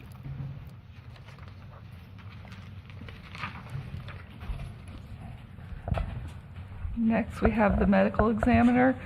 The medical examiner's budget is going up by $295,780 in total, but they utilize savings from their current year to offset their next year's budget, and the adjusted amount, once you take that into account, is $5,968 for all organizations within the district, or the circuit. St. Lucie County's portion is going down $95,394, or 4.29%, and that is largely because in the last year, the formula is built off of the number of deaths and the number of autopsies, and Indian River County has had a significant increase in those figures, which has shifted the budgets away from us. That being said, I'm not sure whether that is a fluke or whether that trend will continue, so it is possible that when we are here a year from now, that shifts back to us. And so and we have Dr. Aronica. Good morning. Good morning. I'm Dr. Aronica. Good morning to Madam Chair, all the commissioners, attorneys, and our administrators. So yes, our budget for y'all this year has gone down, but it is sort of a fluke. So it was actually Okeechobee County. Their portion went up significantly, and their portion then goes up about 50%. But all the other counties are in the negative because of that. Their amount of autopsies last year doubled. So that kind of hit them hard. So I do think it is a fluke, and next year we're probably going to be back to more around 50% is usually the percentage that St. Lucie is, just because of the size of the county. Thank you so much for our groundbreaking that we just had. That was amazing, and we are excited. We also have a lot of unknowns that are coming up in the future here because we don't know what exactly is going to be happening as far as utilities and those types of things that are going to be increasing. But we will do our best to keep things, trying to ask for very little. That's going to be in cutting where we can. We have a few places where we may be able to increase some revenue. In general, when you get an autopsy, there's no charge to the family and it's just a service. But we do provide other services that we get some revenue, cremation permits. Most people in our counties do get cremated. We are on the low side of what our ask is, so we may be able to increase that with your permission next year. So we do have some ways that we may be able to help with things, and we're going to try to keep our costs down as much as possible because we are just really grateful that we're going into this new facility and things will be different. We will not be asking for repair because that's what's kind of been happening. And I'm happy to answer any questions that you all may have. We're really excited about the new building. I know, it's so overdue. We're so excited for you. Questions, comments? I have none. No? Thank you. Thanks for being here. Thank you. All right, and our state attorney. Next, we have the state attorney. Again, the county share is going from 50% of the budget to 52% of the budget. St. Lucie County's portion of the state attorney's budget is going up by $112,594 or 7.24%, but about 4% of that 7.24% is related to the shift in the formula, and the rest is related to increases in the budget. Got it. Good morning. Hi, good morning. I'm looking at the number. I'm not a numbers guy. Thank you for having me, Madam Chair, Commissioners. I appreciate it. We were told yesterday, and I'm going to get out of here real quick if I was wrong, but that our ask was reduced. Is that correct? So what is currently being considered is the recommended amount is not being reduced. However, one of the things we are considering is possibly any of the organizations that have budget increases taking the increase amount and keeping it for that purpose, but in a reserve until after the referendum on November 3rd, and then either release that money or regroup and figure out once we know the results of the referendum. So that's all budget talk, which is completely alien and foreign to me. So I'm going to sorry about that. That's okay. That's your job. You're supposed to do that. But let me just. I want to say that I empathize with you. You all are in a completely unwinnable position. You have no idea what the future holds, and I respect that. I want to tell you that as the state attorney, there are only 20 of us in the state of Florida. We get together regularly, several times a year, to discuss budgets and so forth. And I can tell you that I'm always so happy because when I hear the relationship between the various state attorneys and their counties, some are not the best. We've got great relationships here, and I'm not saying that just to blow smoke. I just really feel that we've worked together so well over the years. So being a lawyer, I got to make my case, though, right? Absolutely. I don't like the concept of uncertainty. I don't know what's going to happen. I heard Commissioner Clasby say that recent polling shows 64%. Knowing the temperature of the community, everybody likes to drink at the public trough. I'm very concerned regarding where this constitutional amendment is going to go. And so what I'm hearing is, if it goes the wrong way, I lose this money. And I just want to make a case on why this money, what I'm using it for. I'm sorry the sheriff left because I love to tell him and I love to educate the public that I am the chief law enforcement officer in the circuit. I don't have a PIO.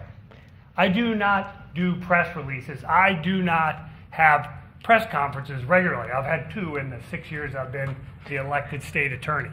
I prefer to work in the background, but I think it's important that you all have an appreciation and an understanding of who we are and what we do.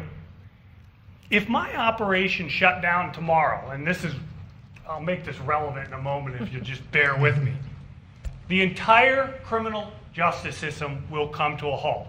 I saw Clerk Miller's folks here today talking about their budget. The aspect of their office or operation that deals with criminal justice will come to a halt. I saw the public defender here. Her office will come to a halt. The sheriff and his $120 million budget effectively will come to a halt.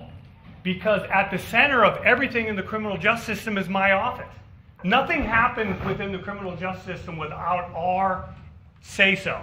Now, what does that have to do with this $112,000 we're talking about? Well, let me tell you what it is. Over the last 6 years, I don't need to rehash, but I think we've all seen what's happened with cyber attacks throughout this county, throughout my circuit. We've had them in Stewart and Martin County as well. Those are the things that cause me to wake up at night with sweating palms staring at the ceiling, because within my IT network in our computers, and I know as much about computers as I do budgeting, but within our network, we have information like Social Security numbers. You think your Commissioner Lead, is your Social Security number important to you? Or your date of birth? Or your family's information? Or the name of a child sexual victim? Or a Marsy's Law victim? All of that is stored on servers here within St. Lucie County. What we've been trying to do, we've been playing catch up for a while. Everything is paperless now. We've been mandated by the state of Florida. You know, all the mandates, they force down our throats and then make you people pay for it. That's another one. So now we're paperless.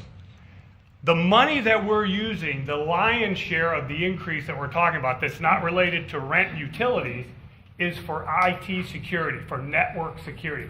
That money is crucial. And I know, you know, I'm not standing up here saying that the 112 grand is not a lot of money. I'm a fiscal conservative. I have been a fiscal conservative my entire life. I'm a budget hawk.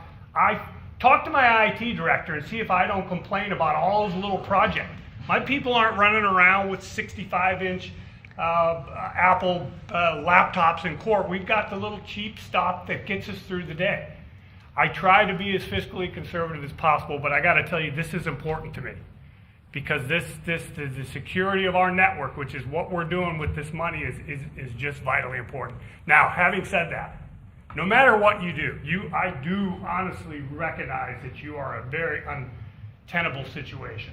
And if you don't give me my money, I'm not going to go out on the corner and say they're trying to defund law enforcement or they're anti-prosecute. I'm not going to do it. You've got a job to do. I wouldn't take your job. I don't like my job. So I certainly wouldn't want to be in your position, but I am asking you genuinely, and I'm telling you, we need this money for our IT security, and whatever you can do, we're going to appreciate it. So I thank you for giving me your time today. I know you got a lot of stuff to get through, so I'm going to end it there. Madam Chair. Well, thank you. Yes, No, Commissioner don't Townsend. leave yet. Don't leave? Yeah, because Uh-oh. we've all enjoyed the show. You've made Yes. the morning desirable. Okay. And you're always a great Come speaker. on, I know Tom. you love Dorvick. I like Greg too, but I'm telling you, you are always the best speaker and you always have humor in everything you do. I've never in all the years ever heard you speak that you did not turn it into something positive and fun. I'm going to say to you that I don't even think this is right, because I know that a lot of your attorneys that work there are underpaid. When I look and compare the other districts of what state attorneys are making and what they're making in your office, it's the same thing I think that the clerk's office spoke about. I don't think you have enough funding to pay them where they really should be at. Just like Rich has talked about, he was trying to level up his men. If this doesn't pass, I think we need to come back and have another conversation. I think you need more money than what you're really asking for, because when I look at the numbers and talk to some of your attorneys in your office and I find out what they're making, I'm really surprised and shocked. So you are conservative. Bruce Colton before you was extremely conservative, and you are correct. You are the chief operating of law. And so thank you for all that you do, and I know that you do it on a very slim budget. And again, I'm just going to let the board know, I don't think that your person that did your budget asked for enough money. Okay. Well, I'm not asking for any more money. Just give me that 112 and I'll dance out of here.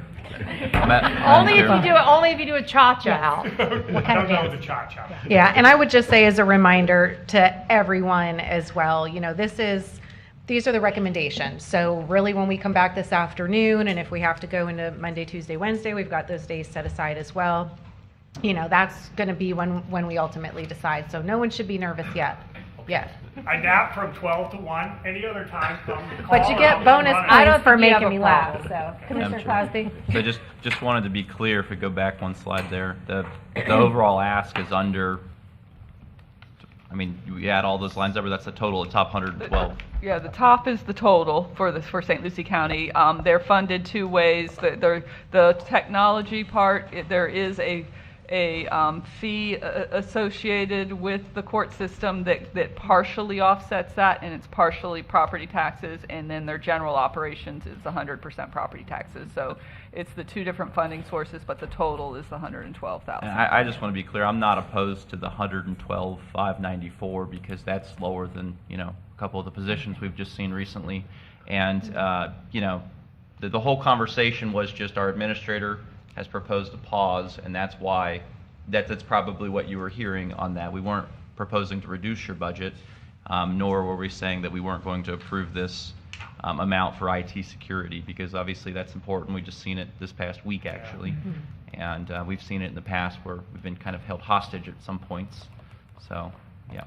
I appreciate that, and you know, I mean, I didn't get a chance to talk to George, and I got to tell you, I'm heartbroken, George. I'm sure the new folks are going to be wonderful, but George was great. You guys really got your money's worth out of that guy. And did you see who's back here? I see Mr. Anderson in the back of the Like a room. throwback. It's rollback Friday. All right, I'm on my way. I don't want to take up any more Thank you. time. Thank We you all for appreciate having me. it. I appreciate Have a good Thank you. weekend. Thank you. And next we have victim services. So prior to this year, the victim services was actually run under the state attorney's office.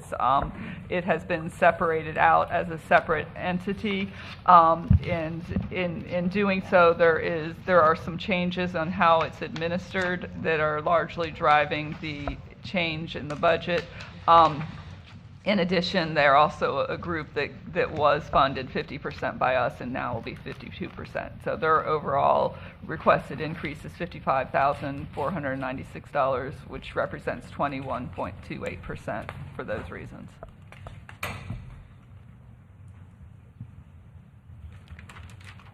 All right, is there anyone here? No? I'm not sure. From Victim Services? Hi, good morning. I wasn't really prepared for this, but I appreciate all of you, Madam Chair, County Commissioners, and the County Administrators. I appreciate you. So we are the Sexual Assault Assistance Program. We're first responders for sexual assault. So yes, I can't hardly follow after Tom, but I want to let you know that he, took care of us for 45 years, and we have become our own entity under the St. Lucie County.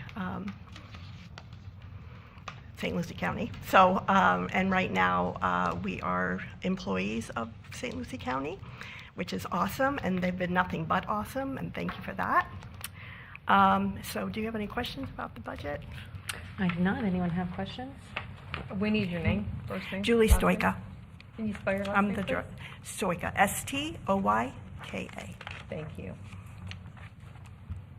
Thank you so much. And of course, the budget was something that we did because unknowing what we might be coming into is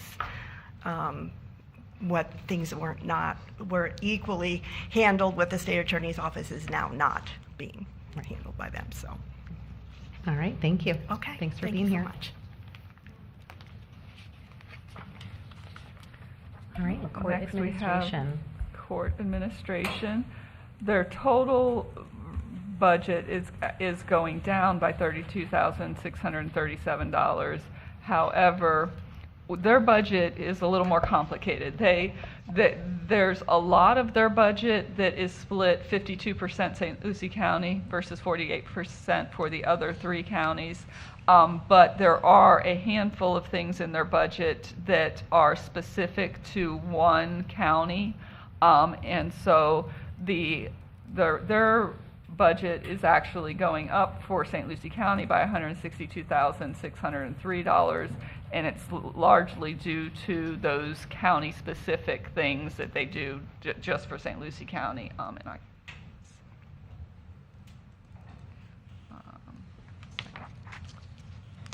to look at some of them. So some of those are their felony drug court services. They separate out for a specific amount, as well as some facility wiring and a bunch of AT&T circuits that are specifically related to their service for the county. Okay. Anyone from court administration with us? No? Okay. All right. Questions of Jen on this? Commissioner Clasby, did you have something? Yeah, I kind of have a question. So, I mean, did I hear that that's like infrastructure and wires and things like that? What I just heard? Yes. Well, some of it is. The biggest part of it is the felony drug court. Overall, the St. Lucie County specific portion of their budget that's for felony drug court is $270,000, and so that's the largest piece of it. But there is some wiring and infrastructure specifically related to certain facilities. And are those facilities in St. Lucie County? Yes, they are St. Lucie County. Do those not typically fall into the county's facilities budget? No, not this part of it. No, this typically falls under them. Okay. All right. Thank you. Okay. All right, thank you. All right. That concludes the judicial agencies. This slide represents the county administrator's recommendation for the outside agencies, and I believe we have a couple of them that have presentations.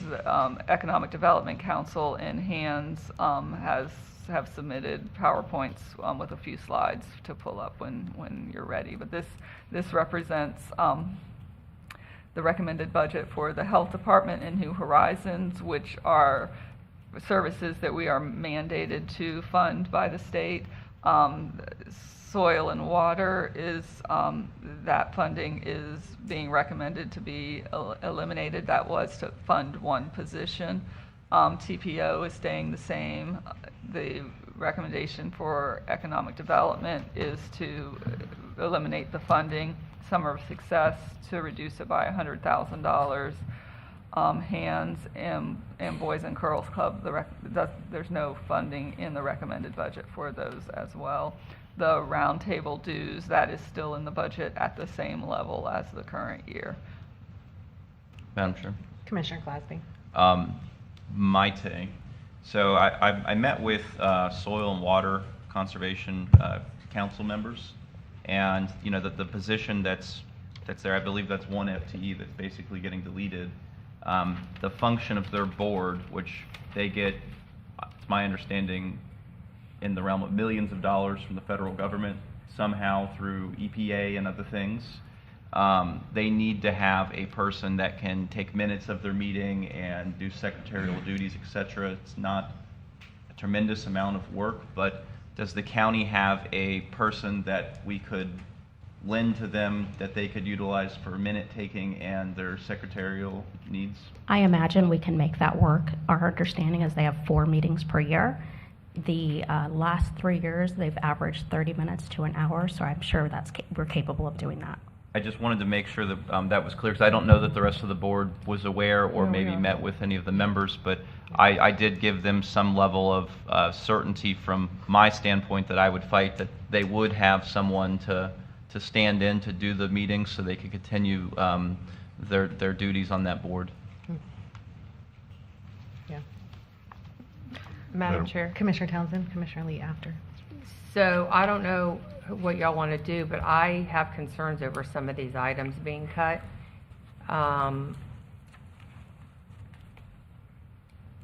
So just look at the Hands Clinic. The Hands Clinic, we're not going to fund it this year. So how does the Hands Clinic stay open? Yes, I agree. These are just the recommendations again coming in.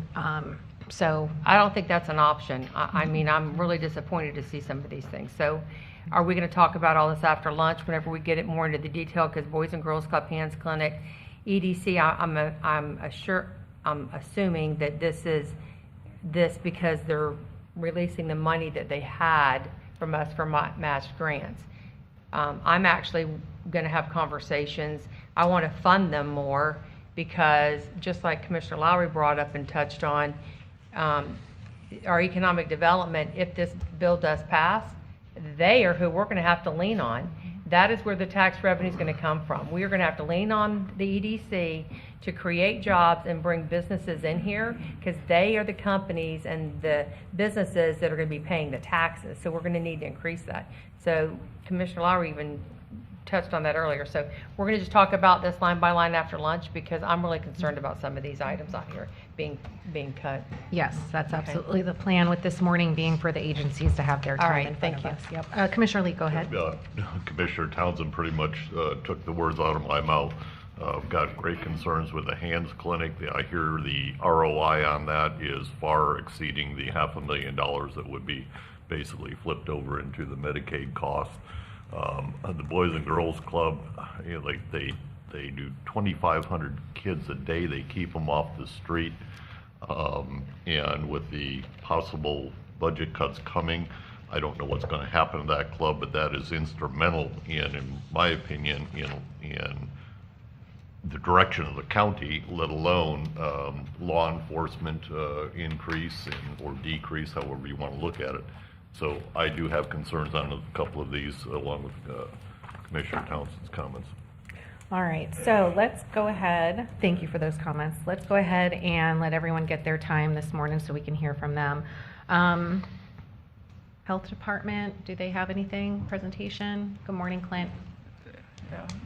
The only two that have submitted presentations are EDC and Hands, but anybody else that's in the audience, we can go in whatever order you want. Sure. So. Good morning. No, sorry. Well, thank you. For the record, Clint Sperber, Administrator, and Kathy, Commissioner Townsend, I thought I was your favorite, not Tom. But, You're one of my favorites. thank you.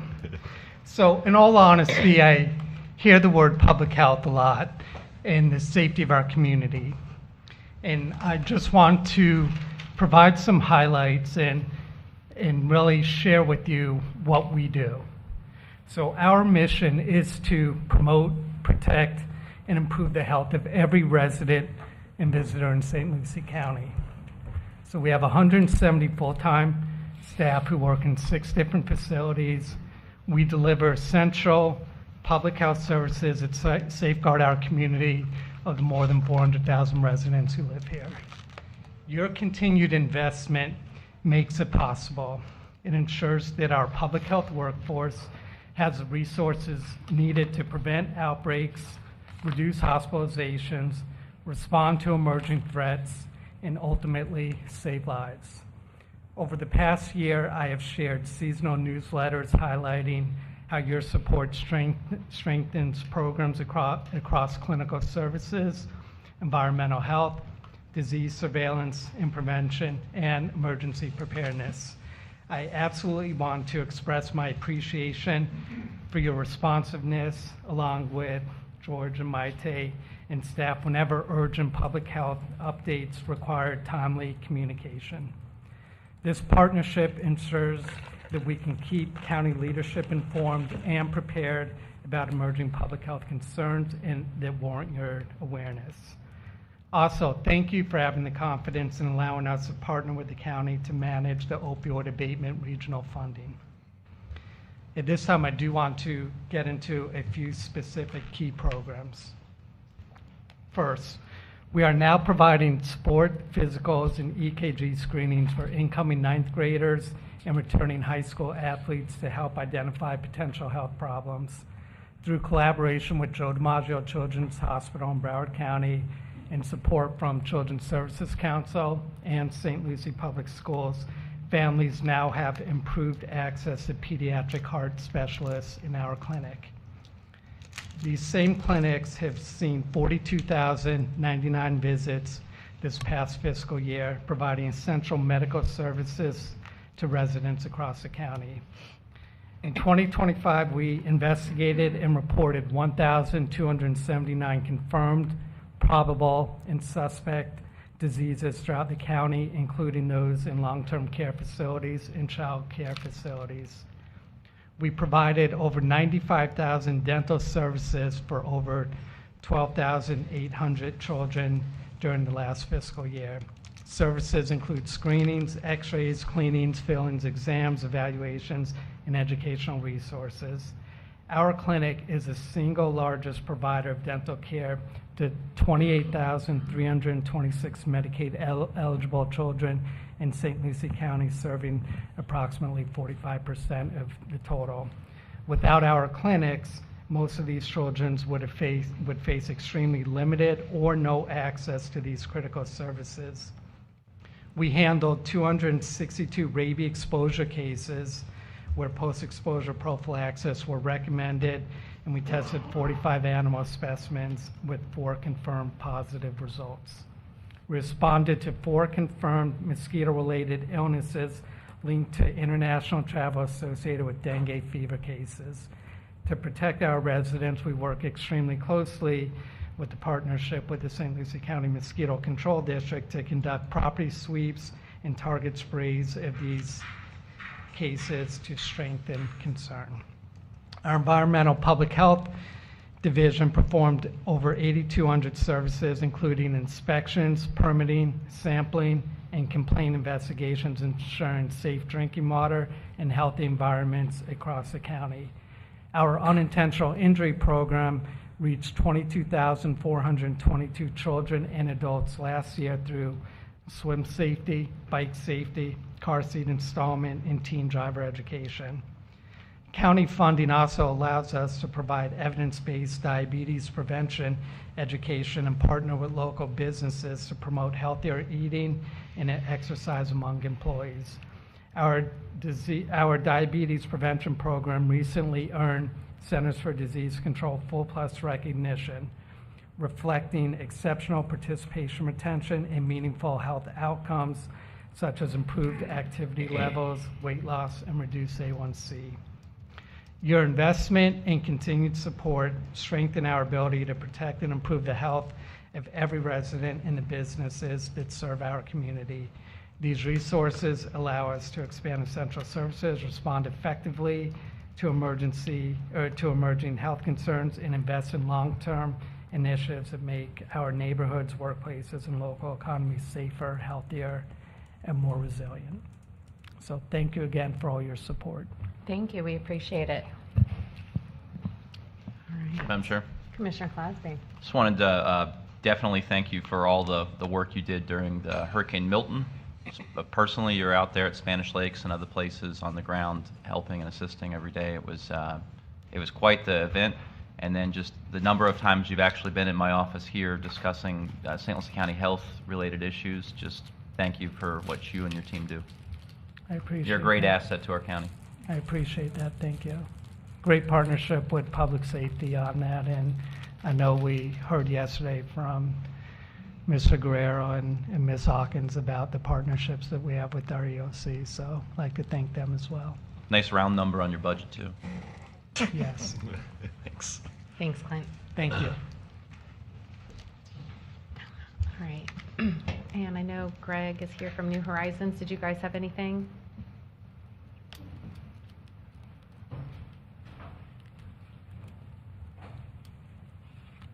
Good morning.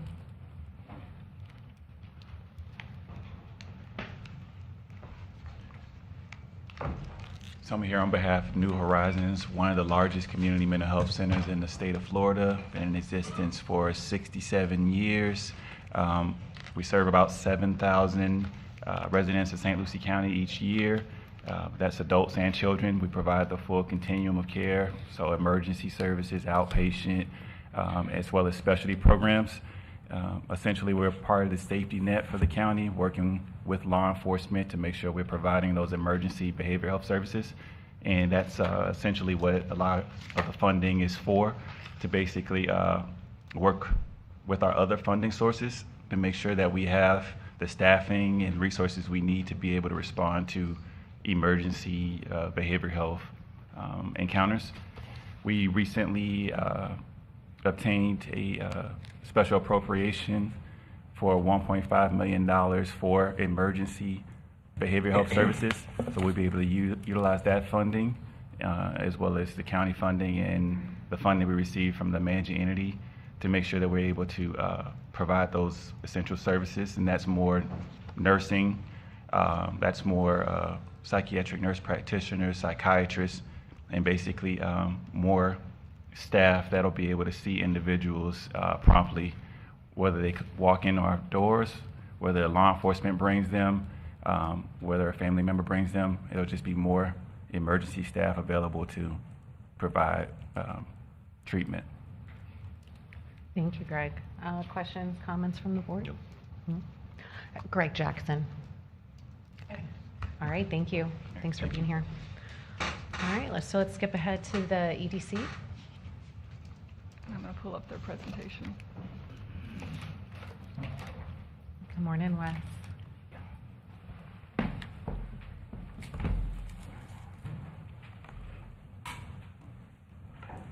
All right.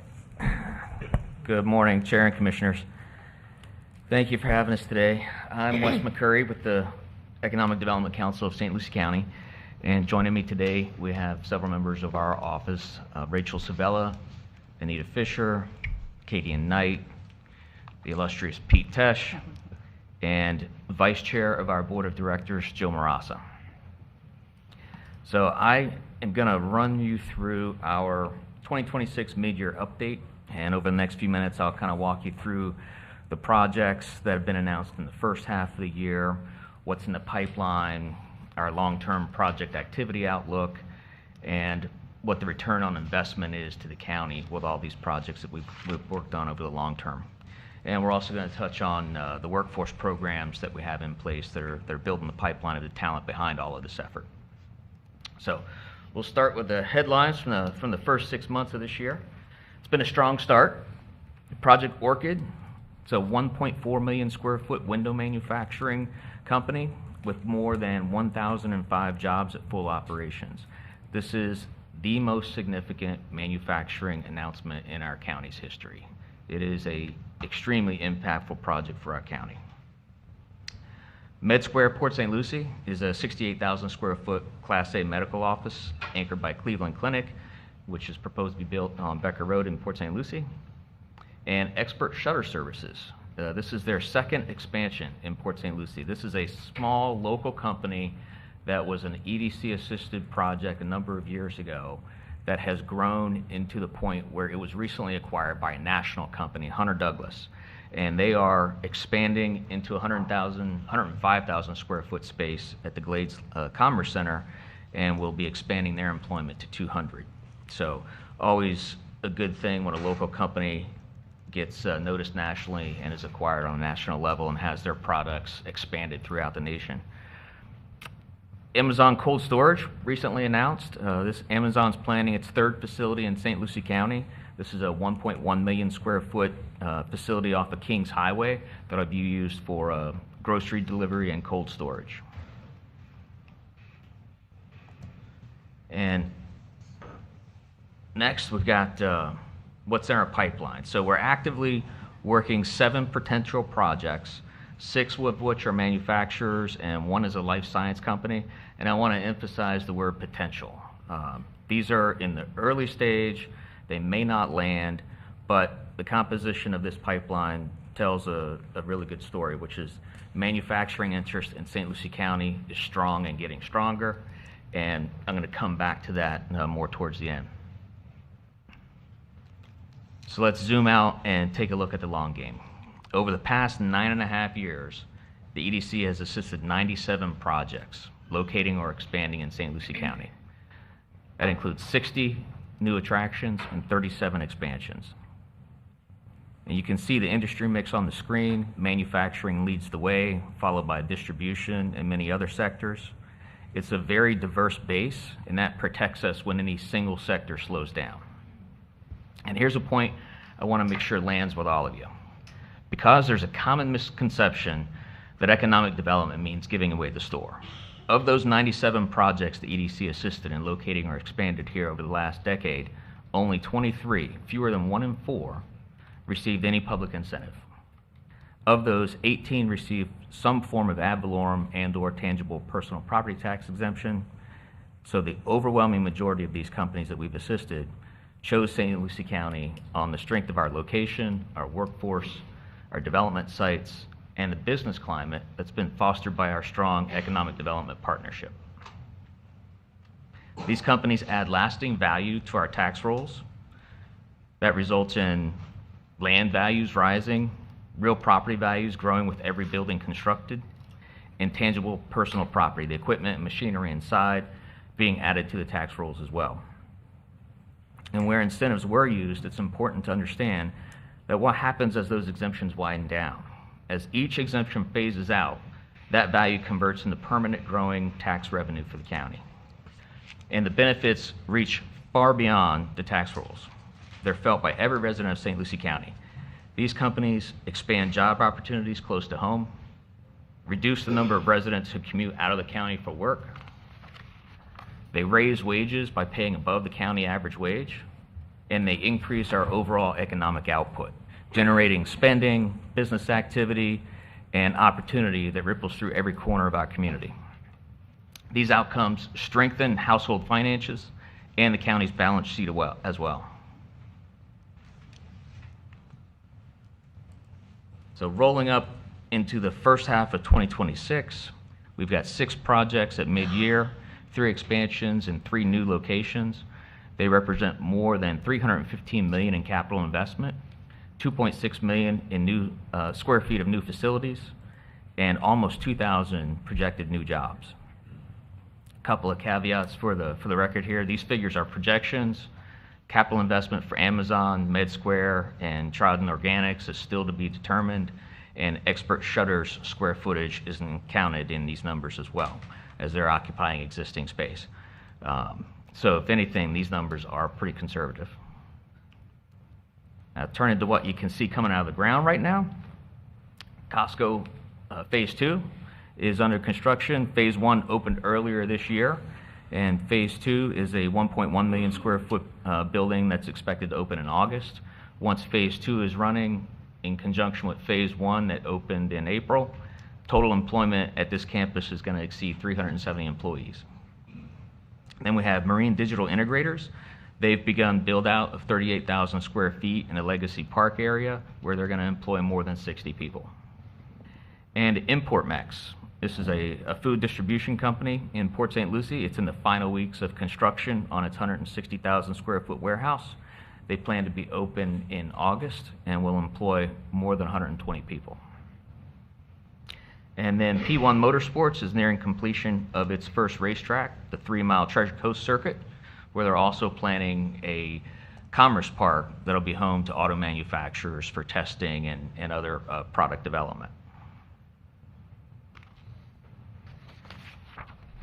So we've got several projects that crossed the finish line in the first half of the year as well. As I mentioned, Costco Depot Phase 1 is complete and operating. Lactalogics has its production area built out. And this is a really unique company. It's one that I think we can't pay enough homage to because it is probably the only company like it in the entire nation. And it's right here in Port St. Lucie. And it's homegrown. It's a husband and wife, CEO and COO that started this company and chose to put it right here in Port St. Lucie where they live. And they do groundbreaking work in human milk-based nutrition, and that is probably more than a $65 million build-out for that production facility that they're getting ready to open. And then finally, APP Jet Center completed its new lounge at the airport, as you know. So each one of these projects represents jobs, investment, and taxable value that didn't exist here before. Now, why does all this project activity matter? Because it shows up in our residents' paychecks and it shows up with new opportunities throughout the county. Since 2015, the average annual wage in St. Lucie County has grown from about $37,000 to over $51,000. That's real wage growth of more than 41%. And employment is up roughly 26%, with more than 18,000 additional jobs over the last 10 years. So this is the payoff of a decade of deliberately targeting higher wage sectors like manufacturing, life sciences, and aviation. And we're not just adding jobs, we're raising the wage floor as well. Now I'm going to kind of make the fiscal case a little concrete here with some real parcels and real tax bills. If we take Tamco, that site generated $83 annually in county taxes before construction. And in 2025, it paid over $57,000. Amazon at Midway Road went from about $79,000 annually in county taxes to more than $575,000, a gain of nearly $500,000 a year to the county. And then the story repeats with Glades Logistics, FedEx Ground, Cheney Brothers, Amazon at Legacy Park, and Excel International. Same pattern over and over. Near vacant land converted into six-figure taxpayers. And this chart does not include tangible personal property tax either. So tangible personal property taxes are also pretty substantial for each one of these companies. So even among the projects, the minority of projects that have received tax exemption, those exemptions are temporary and partial, and this is what's on the other side of them, is a permanent growing tax base. Now, pulling it all together,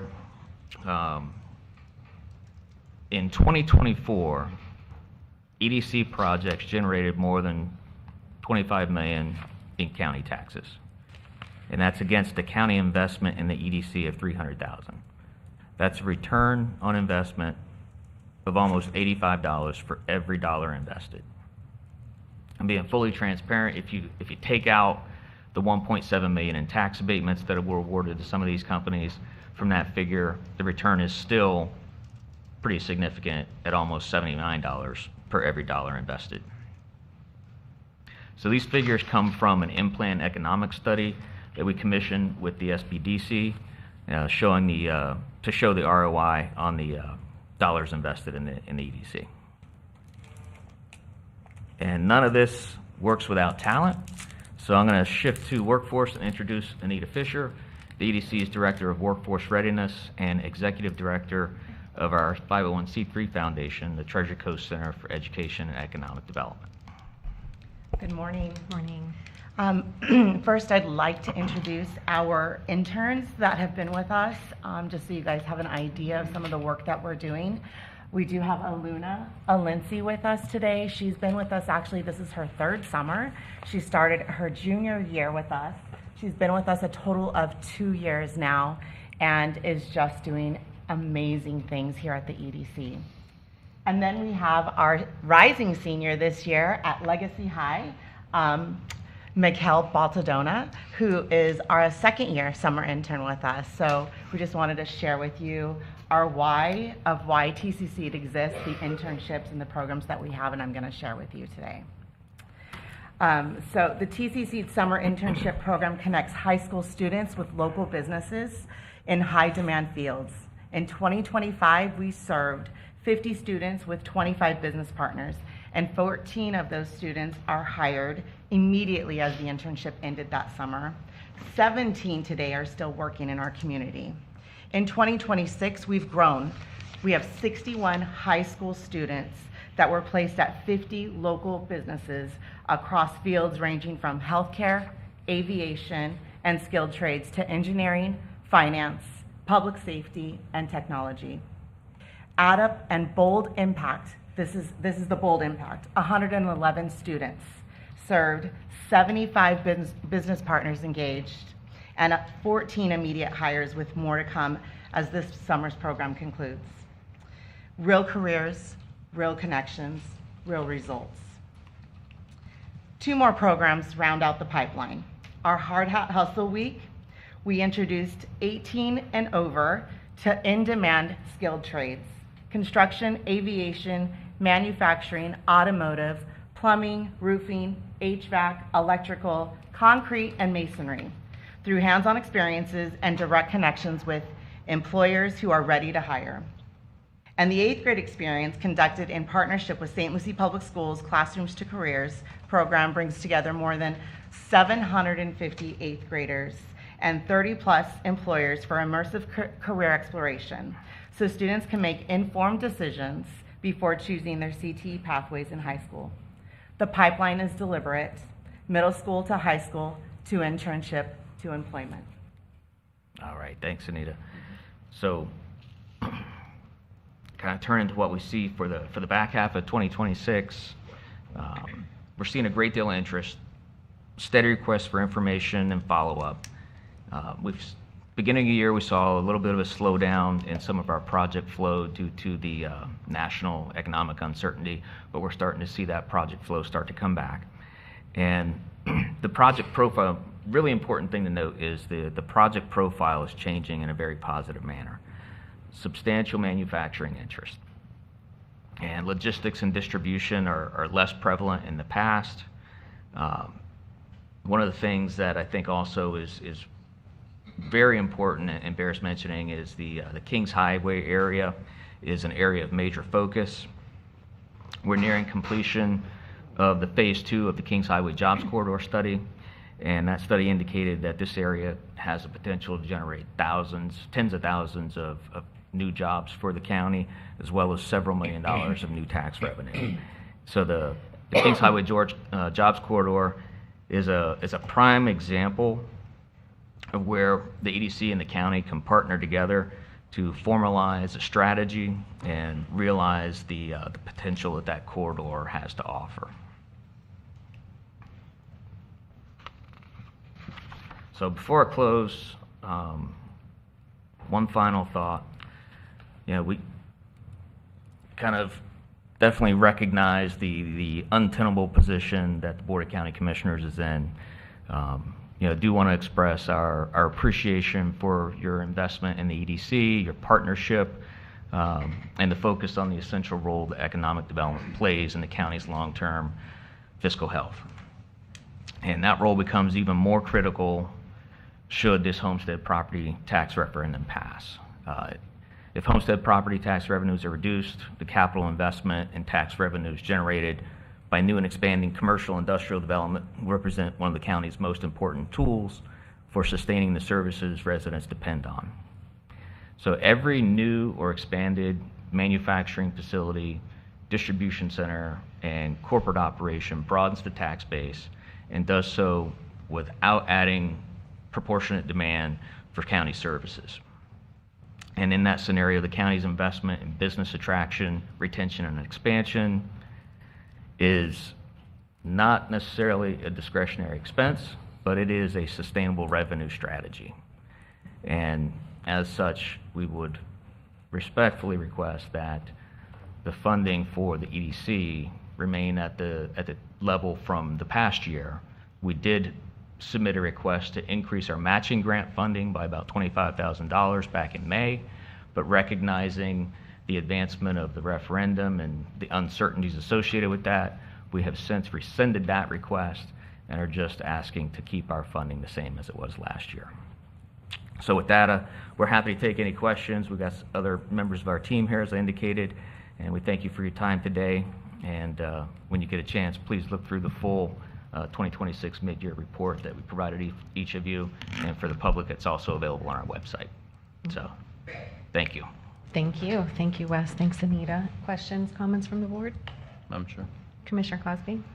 So Wes, given Amendment 3's current 64% favorability, and it actually does bring some certainty. We know what that will produce. We just don't know how yet what we're going to cut or whatever else to meet those needs, or add fees where we can, that sort of thing, to try to allow parks and these sorts of things to remain open and maintained. But as far as the economic development toolkit, right? Property tax abatement's a big one of them. Moving forwards, commercial, industrial property tax itself is an important component of our county's revenue stream and budget. You're an economist type of guy. Could you maybe explain to the board how that looks in the future? Is there a offset with the overall economic impact that the jobs bring versus the county having to potentially subsidize roads and impact fees and these sorts of things?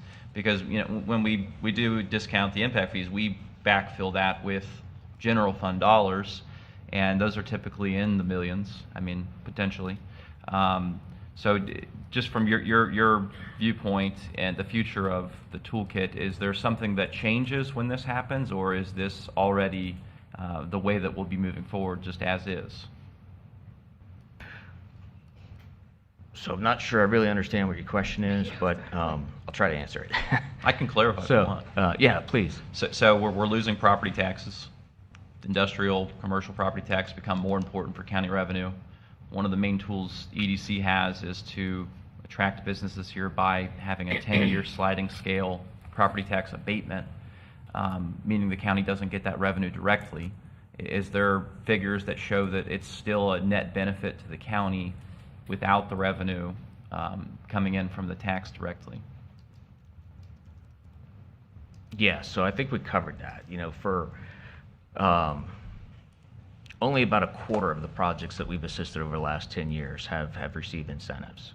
And those incentives are temporary. They burn off, you know, at the most after 10 years, some of them less than that. Some of them have only been in place for a couple of years. And, you know, working with the county commission and your staff, we have actually set the bar higher on the incentives. We've raised the bar on what it takes to qualify for those incentives. So moving forward, there won't be as many incentives that are awarded, and those that are awarded will probably not be at the same levels that you've seen in the past for those, you know, 1 out of 4 projects that we've assisted. So I think that $85 to $80 return on investment is only going to get higher under the new set of standards for the incentives. And, you know, the one thing that I'll say about the incentives is, you know, they're a very important tool. They're one of our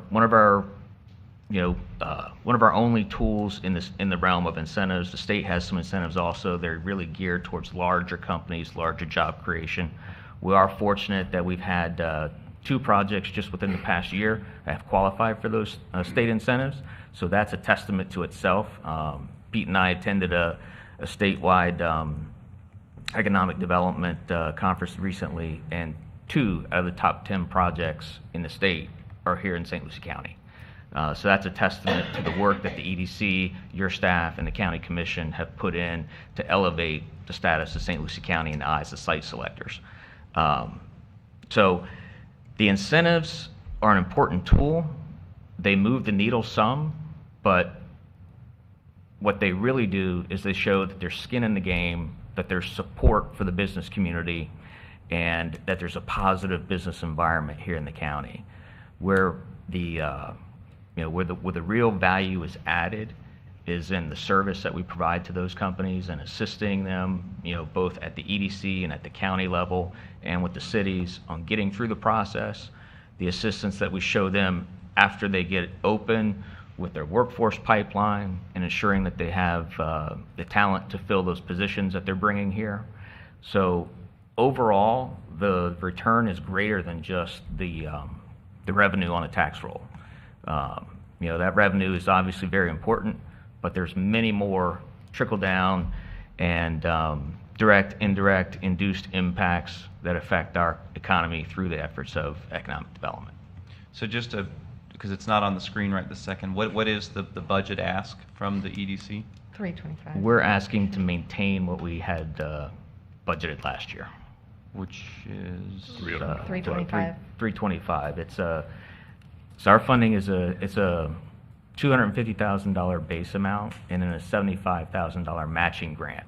So we are partly funded by the private sector as well. And for every amount of new private sector investment that we bring in up to that $75,000 level, you know, if we bring in a new $75,000, then the county matches that.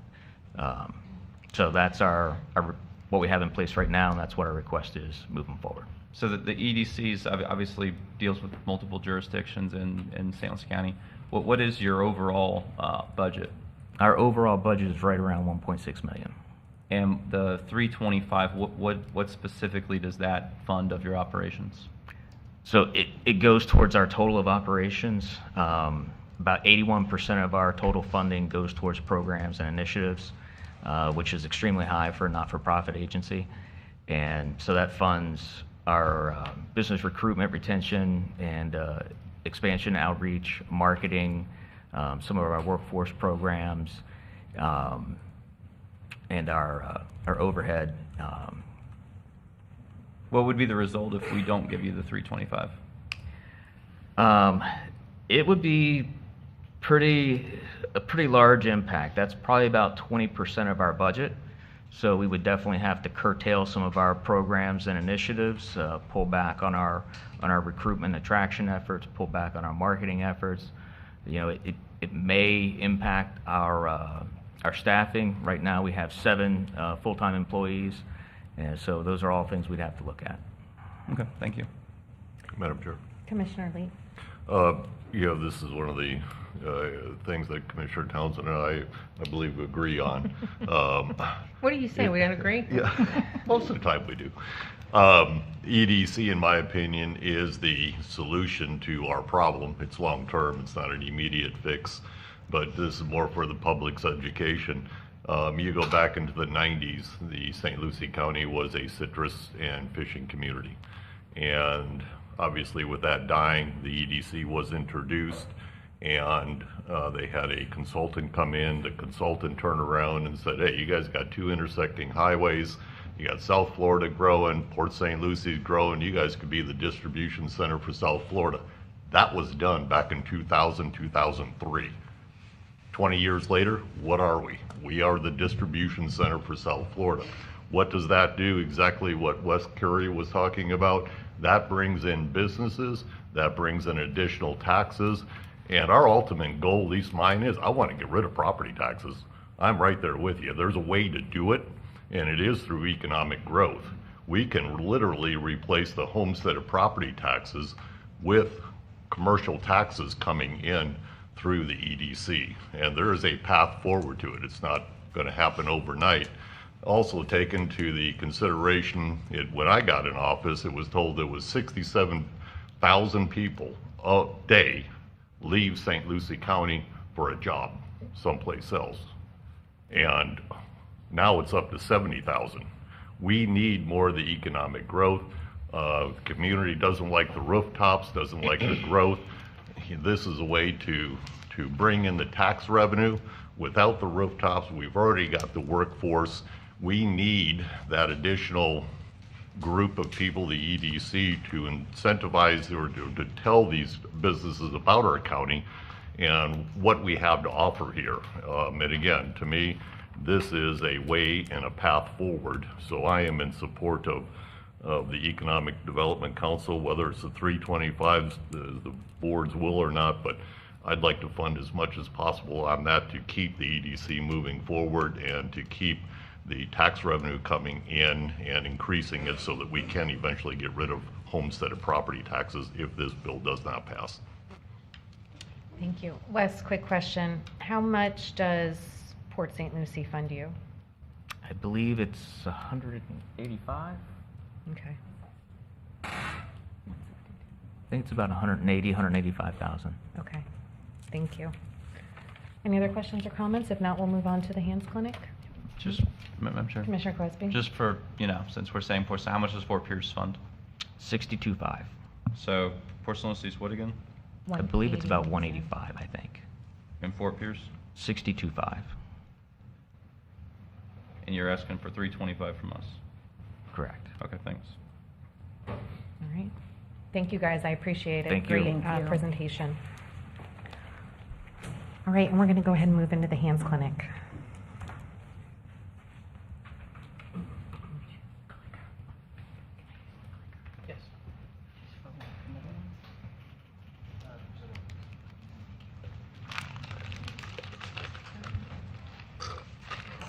Good morning. Good morning, Madam Chair, Commissioners. Thank you for your time this morning. I'm Christine Candio, the Vice Chairman of the Board of the Hands Clinic. And with me today, I have a number of fellow board members and executive team. We have Jared Treefellner, a fellow board member, Dr. Nancy Harris, Dr. Kinney, who's also our medical director, and Lori Ulrich, who is our Hands Chief Operating Officer. Let's see, make sure we get, okay.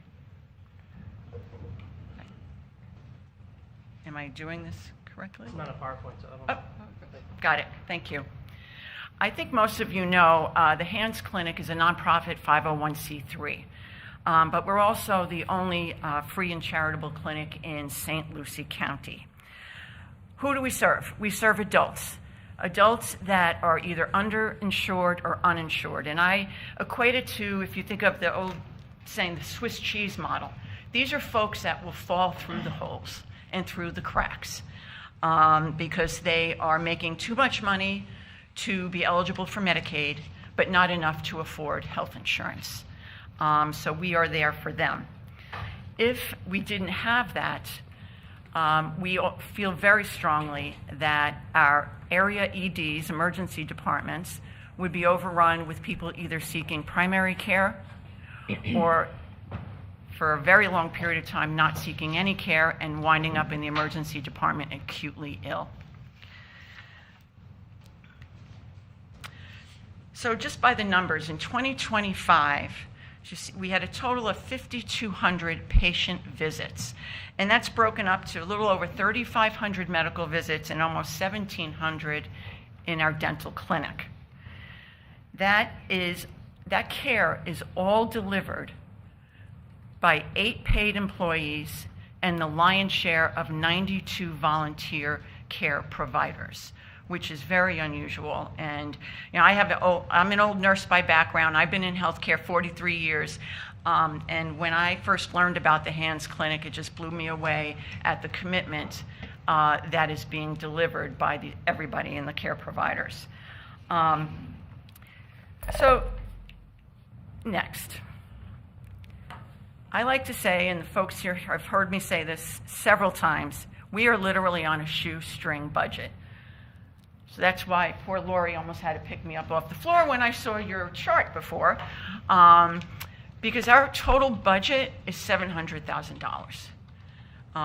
And as you see there, the county has been very supportive in providing $500,000, which has helped us function.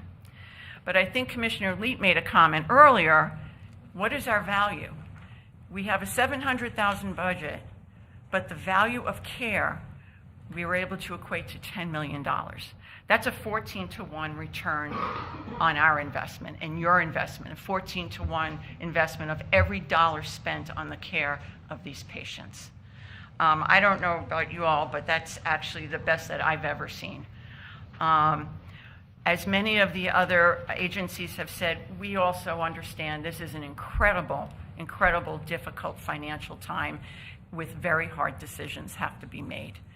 So as a team, we thank you for your support. We thank you for your consideration to continue the support and the partnership because we are here as servant leaders to serve the communities that I think we all want to serve. I'd be happy to take questions. I'm trying to make it before lunchtime. You're good. You did great. Yes, Commissioner Lee. Could you just expand on if your clinic closed down and they went to wherever, where does that money come from that pays for that? Well, a number, actually, it's uncompensated care that's being delivered by the hospitals. People will, more people will get on the Medicaid rolls because if they're not being cared for from a preventative standpoint and they get sick, they're not able to work. And if they're not able to work, then they're going to be eligible for Medicaid. And they're not going to be able to contribute to the economic viability of the county. I think every nonprofit will be affected by patients or individuals, citizens in the county that are not getting preventative care. I don't know if that answered your question, but pretty much. It's Medicaid is basically what is, and who pays Medicaid? Well, don't we all? Madam Chair. Commissioner Townsend. I first want to say thank you to all the doctors and dentists and nurses and everybody that works at the Hands Clinic. I remember back in the day when this clinic was first founded, and it has only soared and grown, and it's because of people and their unselfish acts of being able to give their time from their expertise that they have in the medical field. And I don't think that the people that work there are given enough credit throughout the year, because I don't think people realize what's really offered there and the millions of dollars that we're saving. And it even goes deeper than that. I mean, if this clinic was to close or you were to not be able to stay open and provide these services, it's not just about the Medicaid, it's going to compromise our already compromised health system. Exactly. And when people can't go there and get medical care, then they end up sick and they can't afford to go to a hospital. They go to the hospital, it compromises the hospital. They lose their job, therefore they lose their house. It snowballs. It's a snowball effect. And so the little bit of investment that goes into this clinic, you can't even put a price on it for what it really does for our community. And this is something that even before I was in this chair, I always sat back and was the most proud of, that the commissioners before us got this program right. They started it, and because there were servant people like yourself and others currently today that are still sitting there volunteering your time to provide the medical attention that you give. So I just want to say thank you to everybody that sits on your board and everybody that serves in that clinic. I don't think that you are given the credit that you truly deserve, so thank you. Thank you. Ditto. Madam Chair. Commissioner Clasby. So I also would like to say thank you for what you guys do. I personally know people who have gone to your clinic, including my dad when he had cancer and different other things. He received medical care that he couldn't get otherwise. So, you know, it is a great benefit to the community. Thank you. Madam Chair. Commissioner Lowry. I have to completely agree with Commissioner Townsend. You can't put a price tag on the services that you guys provide. The volunteer hours that your doctors and nurses give is impeccable. Your facility is amazing. I invite everyone to go tour and see what they do, because it just kind of takes your breath away. I think what would happen if your clinic had to close is these patients would go to the emergency room for something simple, and it's simply going to drive up health care for the rest of us. You know, someone's going to have to pay it eventually. I think it's a small ask for all the people that you touch in the community, and I'm sure that we're going to try to make it work for y'all. Thank you. Thank you. Thank you so much. Well, thank you very much for being here. You guys know that I especially know how much you do with how little that you have. And, you know, for me, it strikes a chord because growing up very, you know, middle class and blue collar, and we were definitely one of those people that made just a little too much to qualify for help. So definitely, again, hits a string for me, because it's something I can relate to, seeing my parents just not quite have enough, but yet still be told you're making too much to get a little bit of help. So thank you for sitting here all morning. And like I've said to everyone, again, these are just recommendations. When we come back this afternoon, and if we have to go into Wednesday, is when we start to have these conversations and decide the funding. So, And we're always available if you have any more questions, obviously, to work with you. I appreciate Thank it. you very much. Can I say one more Of thing? I think course. it's important, because this is our time and your time to educate the community. And I think it's important for people to understand that the Hands Clinic does not take care of people that are eligible for Medicaid. That's right. The point of the clinic was it takes care of the middle income people that you're people that work at Walmart, Home Depot. They're servers, they work in restaurants, they're cooks, and they're out there trying to make a living for their family, and they make $30,000, $40,000 a year, and they're struggling every day just to be able to keep the house over their head. And so this was designed to take in those people and help them in the blue collar average family to be able to be sustainable and to not have to have the crisis of healthcare coming along. So I don't know that there's really a lot of people in our community that understand that. So thanks. Thank you very much. All right, and last but certainly not least, Boys and Girls Club. Sean, do you have anything you want to say? You've sat here and waited with us all morning, so presentation or not, I'm going to at least let you come up and say hello to us. Well, I appreciate that. For the record, Sean Mitchell, Vice President of Government Affairs for the Boys and Girls Club. We were here Tuesday, and if that didn't convince you what we do for our kids and the return on your investment, what you give up, then I'll just shake my hands in my head and say, I don't know what else we can do. For the small investment that you give us, your return on the investment, I think Commissioner Leet expanded on it the other day. If these 2,500 kids didn't have a club to go to, where would we be as far as Department of Justice, juvenile delinquency, and things of that nature. So St. Lucie Club kids need you, and you need club kids. Thank you so very much. Thank you. Thank you for being here this morning. All right. So with that, that rounds out the outside agencies.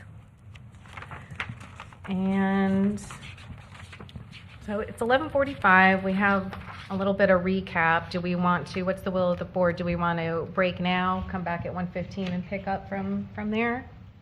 Sounds good. Does that work for everyone? I've got head shaking. 1, 2, 3. Okay.